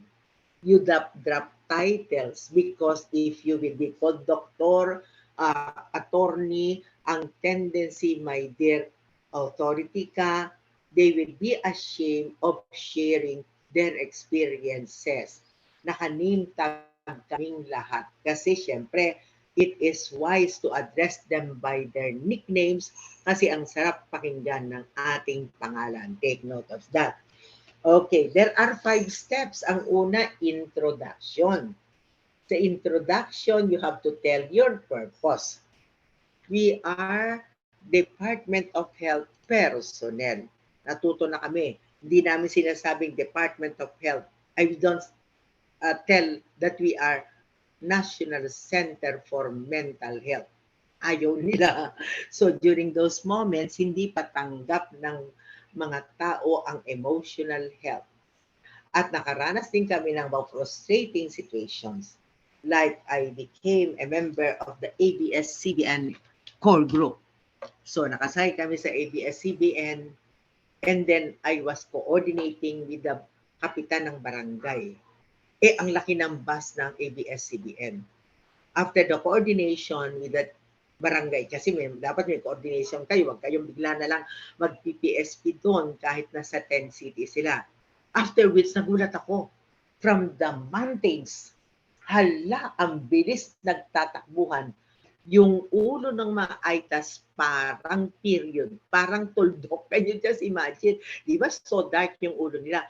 Hala, napansin ko, ang dami-dami nilang dalang sako. Sabi ko sa kanila, para saan po ang sako? Hindi nagsalita. And then I have to introduce our stress debriefing. Dinagay muna ang sako sa likuran nila. Sinabi ko, and all of a sudden, nung sinabi ko yung purpose, ang bilis, uniform ang pagtayo nila, sabay-sabay, bilang tumayo. Usap lang naman pala. Alam nyo, iniwanan kami, nag-about face silang lahat. Okay, pero ngayon, kami pa ang rini-request kasi uhaw na uhaw ang mga tao ngayon sa emotional support. Ayan, i-introduce mo, anong purpose mo, confidentiality, importante yan. Kung minsan nagkakaroon ng away-away kung ang mga sinabi, my dear, must be held in confidentiality. Okay, so take note mga anak dito, kailangang bibigyan natin sila ng encouragement to tell out yung kanilang facts and feelings. Ang susunod ay facts and feelings. Ano ang nangyari? Like, one of the participants, a school principal, ang sarap po ng experience ko. Sorry po, may kabit ako. Nandun ako sa bahay ng kabit ko. And then feelings na guilty po ako kasi namatay po yung aking mga anak. Pag kinwento mo yun doon sa kumari mo, si kumari pala, kilala yung asawa ni kumpare, away yan. So, dapat confidential. And after the facts and feelings, my dear, let us now go to reactions. Di kaya nyo na, di ba, reactions? Reactions can be emotional reaction. Galit na galit po ako sa sarili ko. Walang iya po akong ama. Dapat po hindi ako pumunta sa garida ko. Physical reactions. Hindi po ako napapagkatulog. Hindi po ako nakakakain. behavioral. Nahihiya po akong lumabas ng bahay kasi wala akong kwentang ama. Okay, pagkatapos my dear, there to be also cognitive. Hindi ako makapag-isip. Anong gagawin ko? Kailan ko palilibing yung mga anak ko na namatay? Ayoko silang ipalibing. Okay, these are reactions. So, ano ang assurance natin doon sa mga victims? You assure them that they are having normal reactions. Normal reactions. Ay po, Doc. Yes, my dear. Sumusunod lang ako. Normal reactions of a normal person. Of a normal person in an abnormal situation. Kita nyo, mga anak? So, kumbaga, i-assure natin yung victim that the reactions are normal reactions of a normal person in an abnormal situation. To encounter the ill effect of the flash flood and the Mount Pinatubo eruption, my dear, it will provoke normal reactions and they are normal persons. Pero halimbawa, one of the participants told me, naririnig ko po ang boses nung anak ko. Sabi, Daddy, walang pasok kasi may bagyo po. Abay, sus Mariosep, di na normal yan. Baka auditory hallucination na. Pag na-encounter namin yan, we have to let the person be removed from the group. Ang maganda sa grupo namin, meron kaming mga psychiatrists to do the mental status examination, okay, for the further psychiatric evaluation. Take note of that. Okay, matapos makita ang mga reactions, coping. How did you cope po sa situation? Papaano niyo po natugunan ang lungkot ng pagkawala ng mga anak ninyo? Alam nyo, tanungin nyo ako, ano ba ang best coping? Wala, depende. Pero sa akin, ang best coping, acceptance. Talagang dapat you have to accept. Okay, kung di ka na mahal ni Kulas, tanggapin ang mapait na katotohanan. At among us Pinoy, culturally, tayo ay madasalin. Prayer, my dear. Sa aking long years of being a stress debriefer, usually I can elicit the power of prayer. Okay, the last, my dear, kaya nyo ito, achievable ito, is the contingency plan. Contingency plan. Okay, so, next time po that the government will be announcing for a typhoon to occur, ano po ang gagawin ninyo? So take note of this. Usually kasi pag stress debriefing, pabilog yan mga anak, pabilog, ano? Alam nyo, importante na merong facilitator and co-facilitator. Halimbawa, 10 to 12, 10 to 12, 10 to 12. Ito, si facilitator ito. The co-facilitator should be seated across. Bakit kaya? Kasi halimbawa, umiiyak na pala si katabi ni facilitator, hindi nakikita ni facilitator, nakikita yan ni co-facilitator. Ideally, kung maraming tao, kumuha kayo ng observer kasi nagko-conduct ang research ang Department of Health and WHO tungkol doon sa pinag-uusapan. May recorder yan, may tagadala ng tubig, may tagadala ng tissue paper. So, very, very effective ang technique. Take note of that. Mga anak, kaya nyo ang stress debriefing. Kayang-kaya. Alam nyo, magagamit nyo ito within your own family level. Tayo nga, hindi natin alam. Pauwi tayo and someone was run by a truck. Kitang-kita mo, nangingisay yung taong yun. Alam nyo, you have to be processed as well. O kaya naman, yung kaibigan mo, nag-share ng problema kay Kulas. Alam nyo, you can be also an indirect victim. Lahat tayo, we were all indirect victim because of the pandemic. Namatayan ka, hindi ka namatayan, biktima ka dyan, my dear. Yung namatayan, direct victim. Okay, tayong nakikita natin, ang dami-dami na mamatay, we are all indirect victims. Ang mahirap, yung mga hidden victims. Sino kaya usually mga hidden victims, mga anak? Usually mga newspaper reporters. Ayan, kaya marami na nagkakaroon ng emotional problems sa mga newspaper reporters. Yung mga pulis, mga hidden victims yan, mga anak. Okay, the questions of point of clarification. Baka meron kayong tatanungin sa akin, anak. Ito ang aking expertise, ito ang forte ko, na talagang nakikita ko na maraming mga tao na nakokontrol ang kanilang pagkakaroon ng mental illness. Wala tayong magagawa because of the lack of this psychiatrist. Tulungan natin ang ating sarili maging mentally healthy conscious tayo. Okay, let us now go to the last chapter, psychopathology. Let me discuss, my dear, the different forms of mental illnesses based on the Diagnostic and Statistical Manual 5 by the American Psychiatric Association. Let me start out, my dear, with anxiety disorders. Anxiety disorders. During the DSM for text revise, this disorder falls under your anxiety related disorders. Noon, ang sakit na ito ay nakasama sa mga anxiety-related disorders.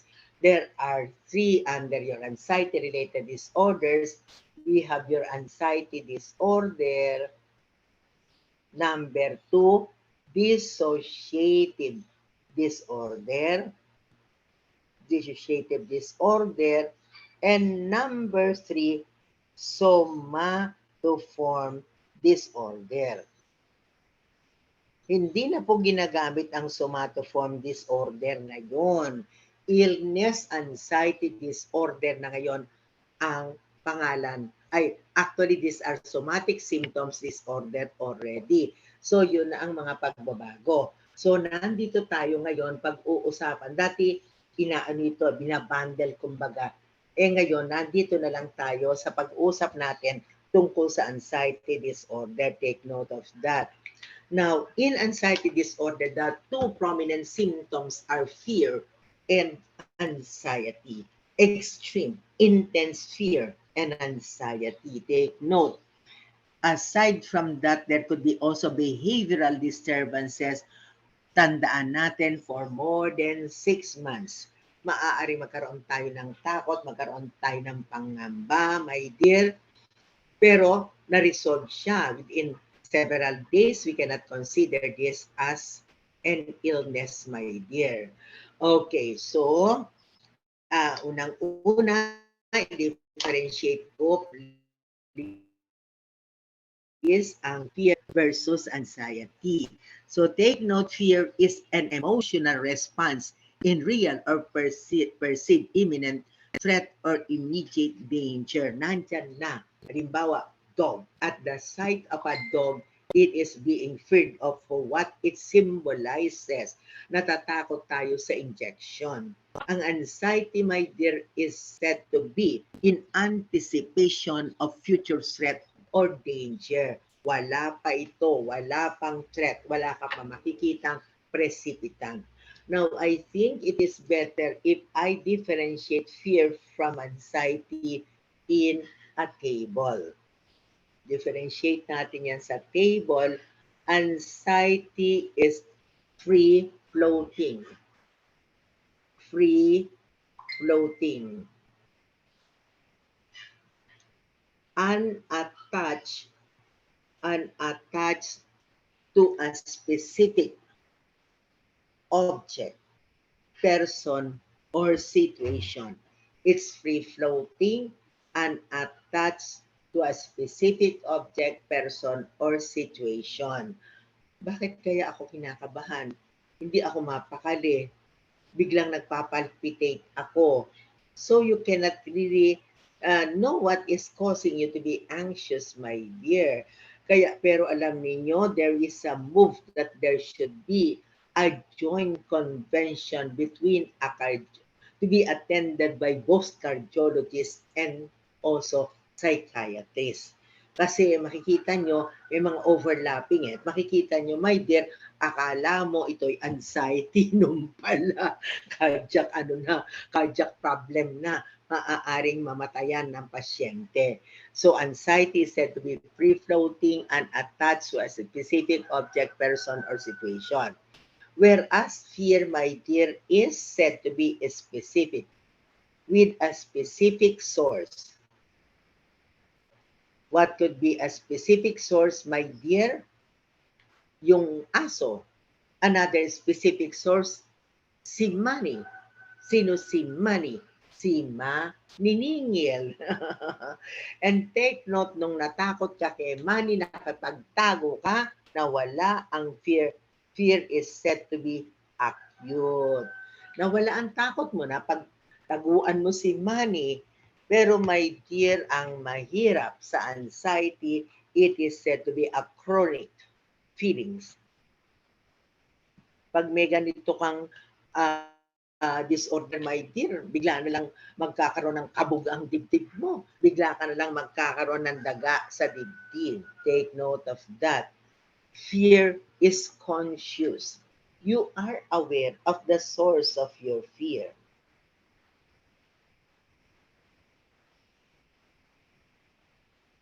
Whereas anxiety is on the unconscious level. So it's hard to manage anxiety because it's stored into the unconscious. Okay, pero alam nyo, both of these are found among people with anxiety disorders. People with anxiety disorders in America, they are called the worried well. The worried well. Okay, so you can see them in your houses, maaaring mga co-workers namin, okay, maaaring yung tita, usually they are not confined. They can be referred at the anxiety clinic of the mental hospital. Okay, so my dear, ang mga people of these situations, my dear, ay talagang nagkakaroon sila ng disability because they are preoccupied with their fear and also their anxiety, under which we have several. One of which is separation anxiety disorders. Okay, take note. There is that fear and anxiety about having separation from an attachment figure in a degree that is clinically inappropriate. Halimbawa, yung apo ko, 7 years of age. Diyos ko, hindi matanggal-tanggal sa kapit sa nanay niya nung pupunta ang nanay niya sa market. Pero take note, hindi ganun ang apo ko. Kahapon ang mami niya, Robbie, pupunta ako sa grocery. Tama ka? No, ma'am. Okay, thank you. Okay, so anong ginagawa? Naglalaro. So, meron siyang capability to be separated from an attachment figure like ako, yung kanyang yaya o ang tatay o nanay niya. And take note, my dear, kala namin magkakaroon ng problema. Kasi ngayon, may face-to-face na sa Lasal. Nakakapag-aral siya, being grade 1 pupil. So, salamat sa Diyos. Walang separation anxiety disorder. Okay, number 2 is selective mutism. There is a consistent failure to speak in social situation in which there is an expectation for the person to speak. Okay, maaaring hindi siya makapagsalita sa eskwelahan, pero in other situations like sa bahay nila, nakakapagsalita. It's called a selective mutism. One of our clients before, can you just imagine, ang ganda pa naman, ang puti. Okay, the psychiatrist had a difficulty in conducting the mental status examination. Okay, ang ginagawa ng doktor, sinusulat yung katanungan.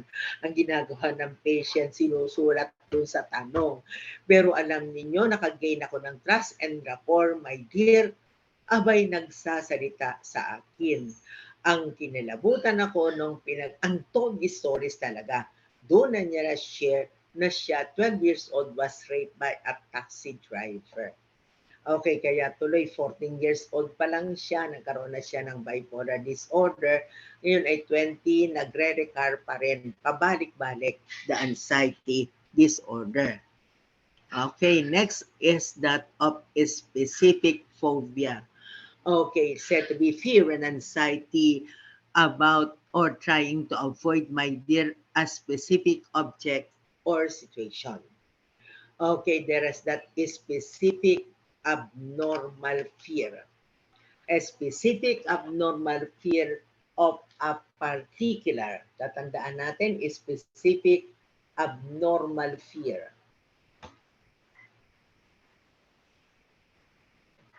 And also anxiety.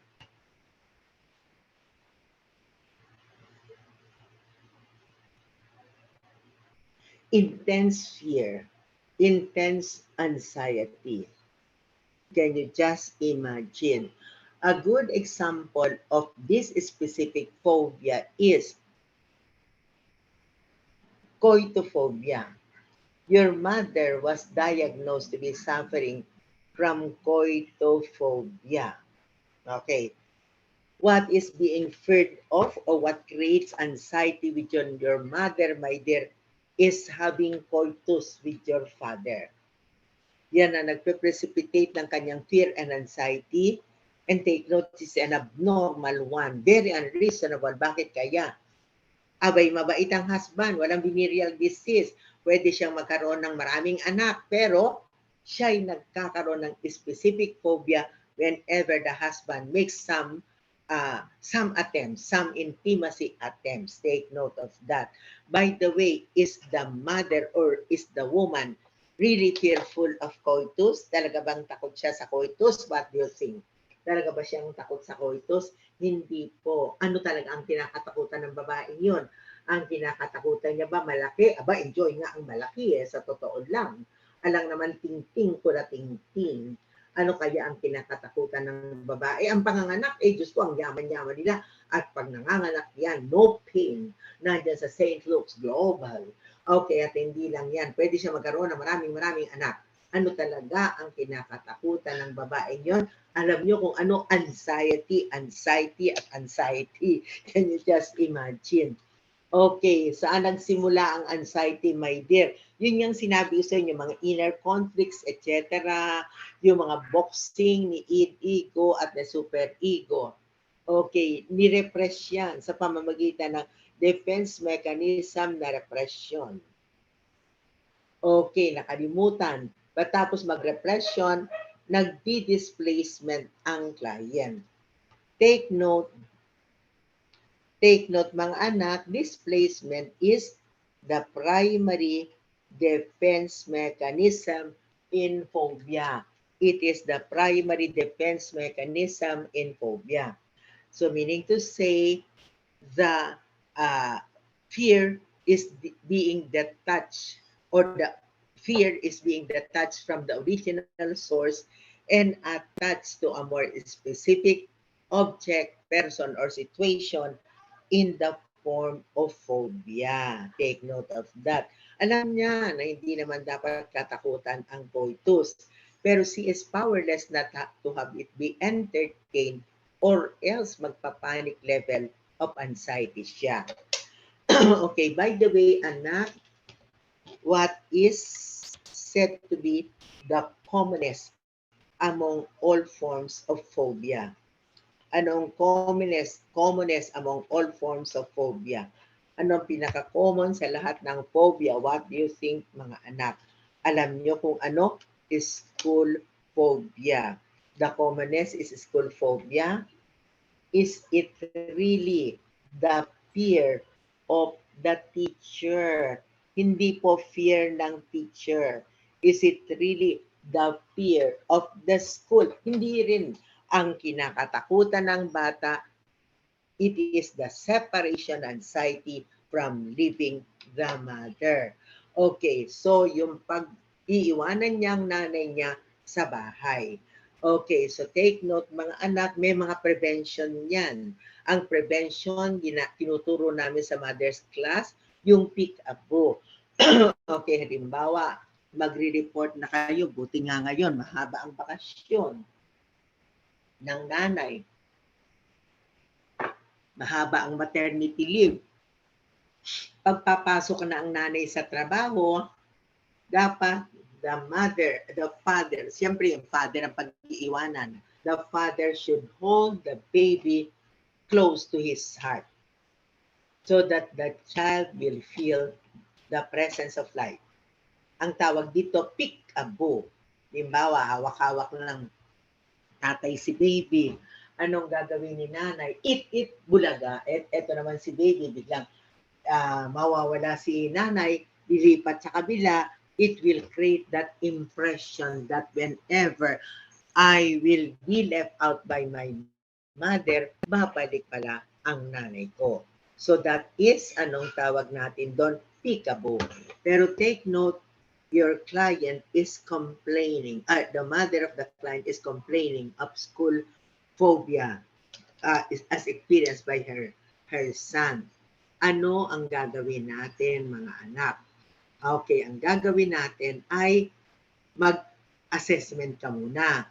You try to examine the relationship of the mother and the child. Okay, pagkatapos mag-intervene ka na. With the intervention, take note, you have to bring that child to school immediately. Okay, bring that child to school immediately. So examine the mother-child relationship. Try to determine the mother-child relationship. Okay, pag nag-i-intervene tayo, intervene ASAP, ha? Baka naman maging permanent na ang kanyang anxiety disorder. Sa intervention, usually, bring child school ASAP. Bring child school ASAP. Okay, alam ninyo, in America, you can be imprisoned if you did not let your child be treated because of school phobia. Okay, another one, my dear, natatandaan natin dito sa specific phobia is that the treatment. What is the treatment that can offer to them? They are treated with systematic desensitization. They are treated with systematic desensitization. Systematic desensitization. Systematic desensitization is gradual introduction of the feared object. Okay, halimbawa, si mother, may coitophobia. Ano ang instruction mo kay father? Tay, invite mo naman si nanay for a movie. Dapat wag kagad triple rated X. Dapat tay, double rated X. Tapos triple rated X. At saka pag nagse-sexual advances ka tatay, dapat EEN lang muna. Eyes, ears, nose. Wag na kagad OB and gyne. Kumbaga bawal. Lulundagen mo, baby. That is the systematic desensitization. A child fearful of a balloon. A child is fearful of taking a plane. You let the child see a picture of a plane. And then after which, ang susunod na session, doon na kayo sa airport. Susunod na session, you stand at the stairway of the plane, and susunod, upo ka na doon. Pero kasama ang nanay. That is systematic desensitization. We have also another one, my dear, that is flooding or implosive technique. Flooding or implosive technique. flooding or implosive technique is sudden introduction of the feared object. Example, child fearful of a balloon, lagay mo yan sa isang silid, sabay-sabay mong papasukin ang maraming balloons, pero napaka-apprehensive naman, nakaka-apprehensive, my dear, ang paggamit ng flooding technique. Okay, let us now proceed, my dear, sa social phobia. The new name is social anxiety disorder. Social anxiety disorder, fear, and also anxiety about or avoidance of social interactions and situation that is involved in the possibility of being scrutinized. There as that there is that fear of being embarrassed. Nahihiya na mapapahiya siya sa isang sitwasyon. Okay, so take note, they cannot be a lecturer, a teacher, an anchorman. Okay, the best that you can offer for them, my dear, employ them as a filing clerk. Siyempre, pag filing clerk ka, nasa isang solo ka lang doon, file na ka ng file dyan. Hindi sila po pwede na katulad kong kapalmoks. Hindi siya po pwede na mga politiko. So, kailangan natin ng exposure sa mga ganong situation. Take note of that. Okay, next, my dear, panic disorder. Ang panic disorder, tatandaan natin, there is that current, unexpected panic attacks and is persistent concern of worried about having another panic attack. Okay, take note, there is that abrupt surges of intense fear or discomfort that reach a peak within minutes accompanied by physical and or cognitive symptoms can be unexpected or unexpected. Let me describe these situations, my dear. The client can be having a pleasurable activity like nagmo-morning sila. But before the start of the pleasurable activities, hindi siya mapakali. Okay, nararamdaman niya yung daga sa dibdib, but she can be controlling yung nararamdaman niya. Okay, and then, may mga pleasurable activities, kumisan magbibili-bili pa lang yan, masaya-saya siya, trying to control yung kanyang emotion, the fear and anxiety. And after which, ano mararamdaman niya? Hala, there are those physical symptoms of panic disorders. The physical symptoms, my dear, of panic disorders are ending in I-O-N. So there will be palpitation, suffocation, hyperventilation, and cold sensation. Okay, naiintindihan nyo mga anak, pag panic disorder, yung client ay maaaring may pleasurable activity, pero medyo may discomfort na siya, asiwa siya, pero usually kinakalaban nila yan. And then when they are already in the mall, they will have the intense fear and anxiety to the point that you wanted to go home already. Okay, it will be very strong. Para huminga. So ang symptoms na physical are ending in I-O-N, like palpitation, suffocation, hyperventilation, and the thought of having a heart attack. These are the physical symptoms. Or there could be cognitive, like for example, the fear of having a heart attack. The fear of having a heart attack. Natatakot, baka magkakaroon na ako ng MI. Okay, ito yung mga tao na dinadala sa heart center. Tapos pagdating sa heart center, wala makitang organic pathology. And after which talagang hindi na ako makahinga, mamatayan ako. Alam nyo, even you assured them, matindi yung simptomas na yon. And tatandaan natin, mga anak, ito yung mga client na pinapahinga sa brown bag. Never do that. Wag mong papahingayin sa brown bag. Bakit? Halimbawa, siya'y bata o may asthma, baka kayo mamatayan ng client. Take note of that. Okay, kumisan talaga nakakapraning pag merong panic disorder o panic attacks ang isang client. Okay, tatandaan may physical symptoms na nag-e-end sa ION at meron ding cognitive symptoms like the thought of having a heart attack. Aatakihin na yata ako. Matutulad yata ako kay attorney na inatake. Okay, take note of that. Okay, another one. The worst among the phobias is agoraphobia. The worst among the phobias is agoraphobia. Kaya mga anak, ang agoraphobia ay naging separate illness already. Dati ang agoraphobia ay kasama yan sa specific phobia. Naging hiwalay na. Okay, there is that fear of open public places where escape is impossible. There is that fear or meron siyang anxiety of intense anxiety of being in a public place where escape is impossible. Take note, they cannot take the ayuda. Hindi sila makakasakay sa mga mahahabang queuing. They cannot tolerate enclosed places.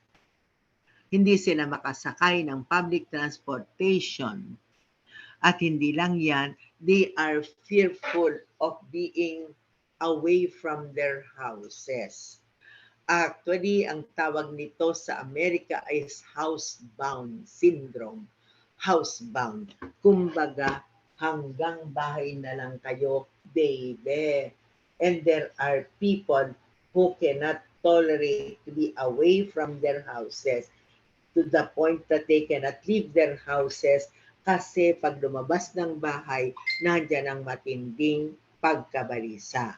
Okay, ganong terrible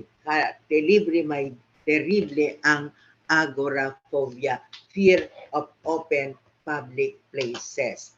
Ang last natin is generalized anxiety disorder. Kung sa specific phobia, there is that specific abnormal fear and anxiety. Pero my dear, dito sa illness na generalized anxiety disorder, the person will have generalized non-specific fear. Generalized non-specific fear.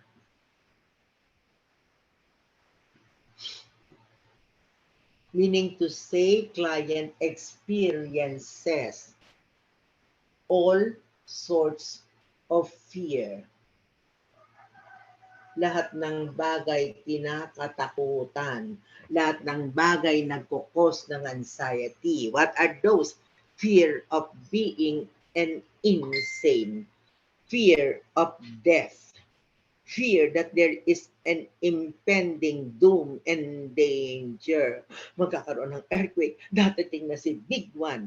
Okay, at times, dahil nga sunod-sunod ang gyera, sunod-sunod ang lindol.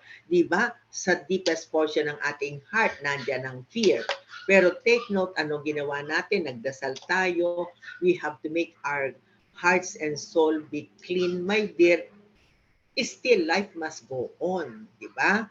Okay, generalized anxiety disorder becomes a disorder already if the person will have dysfunctions. If the person will have dysfunctions. Okay, ano yung dysfunctions na yun mga anak? This could be work dysfunctions. Like the person can no longer report for his work. Or there could be also school dysfunctions. Yung kapatid nyo hindi na makapag-aral dahil lahat ng bagay kinakatakutan.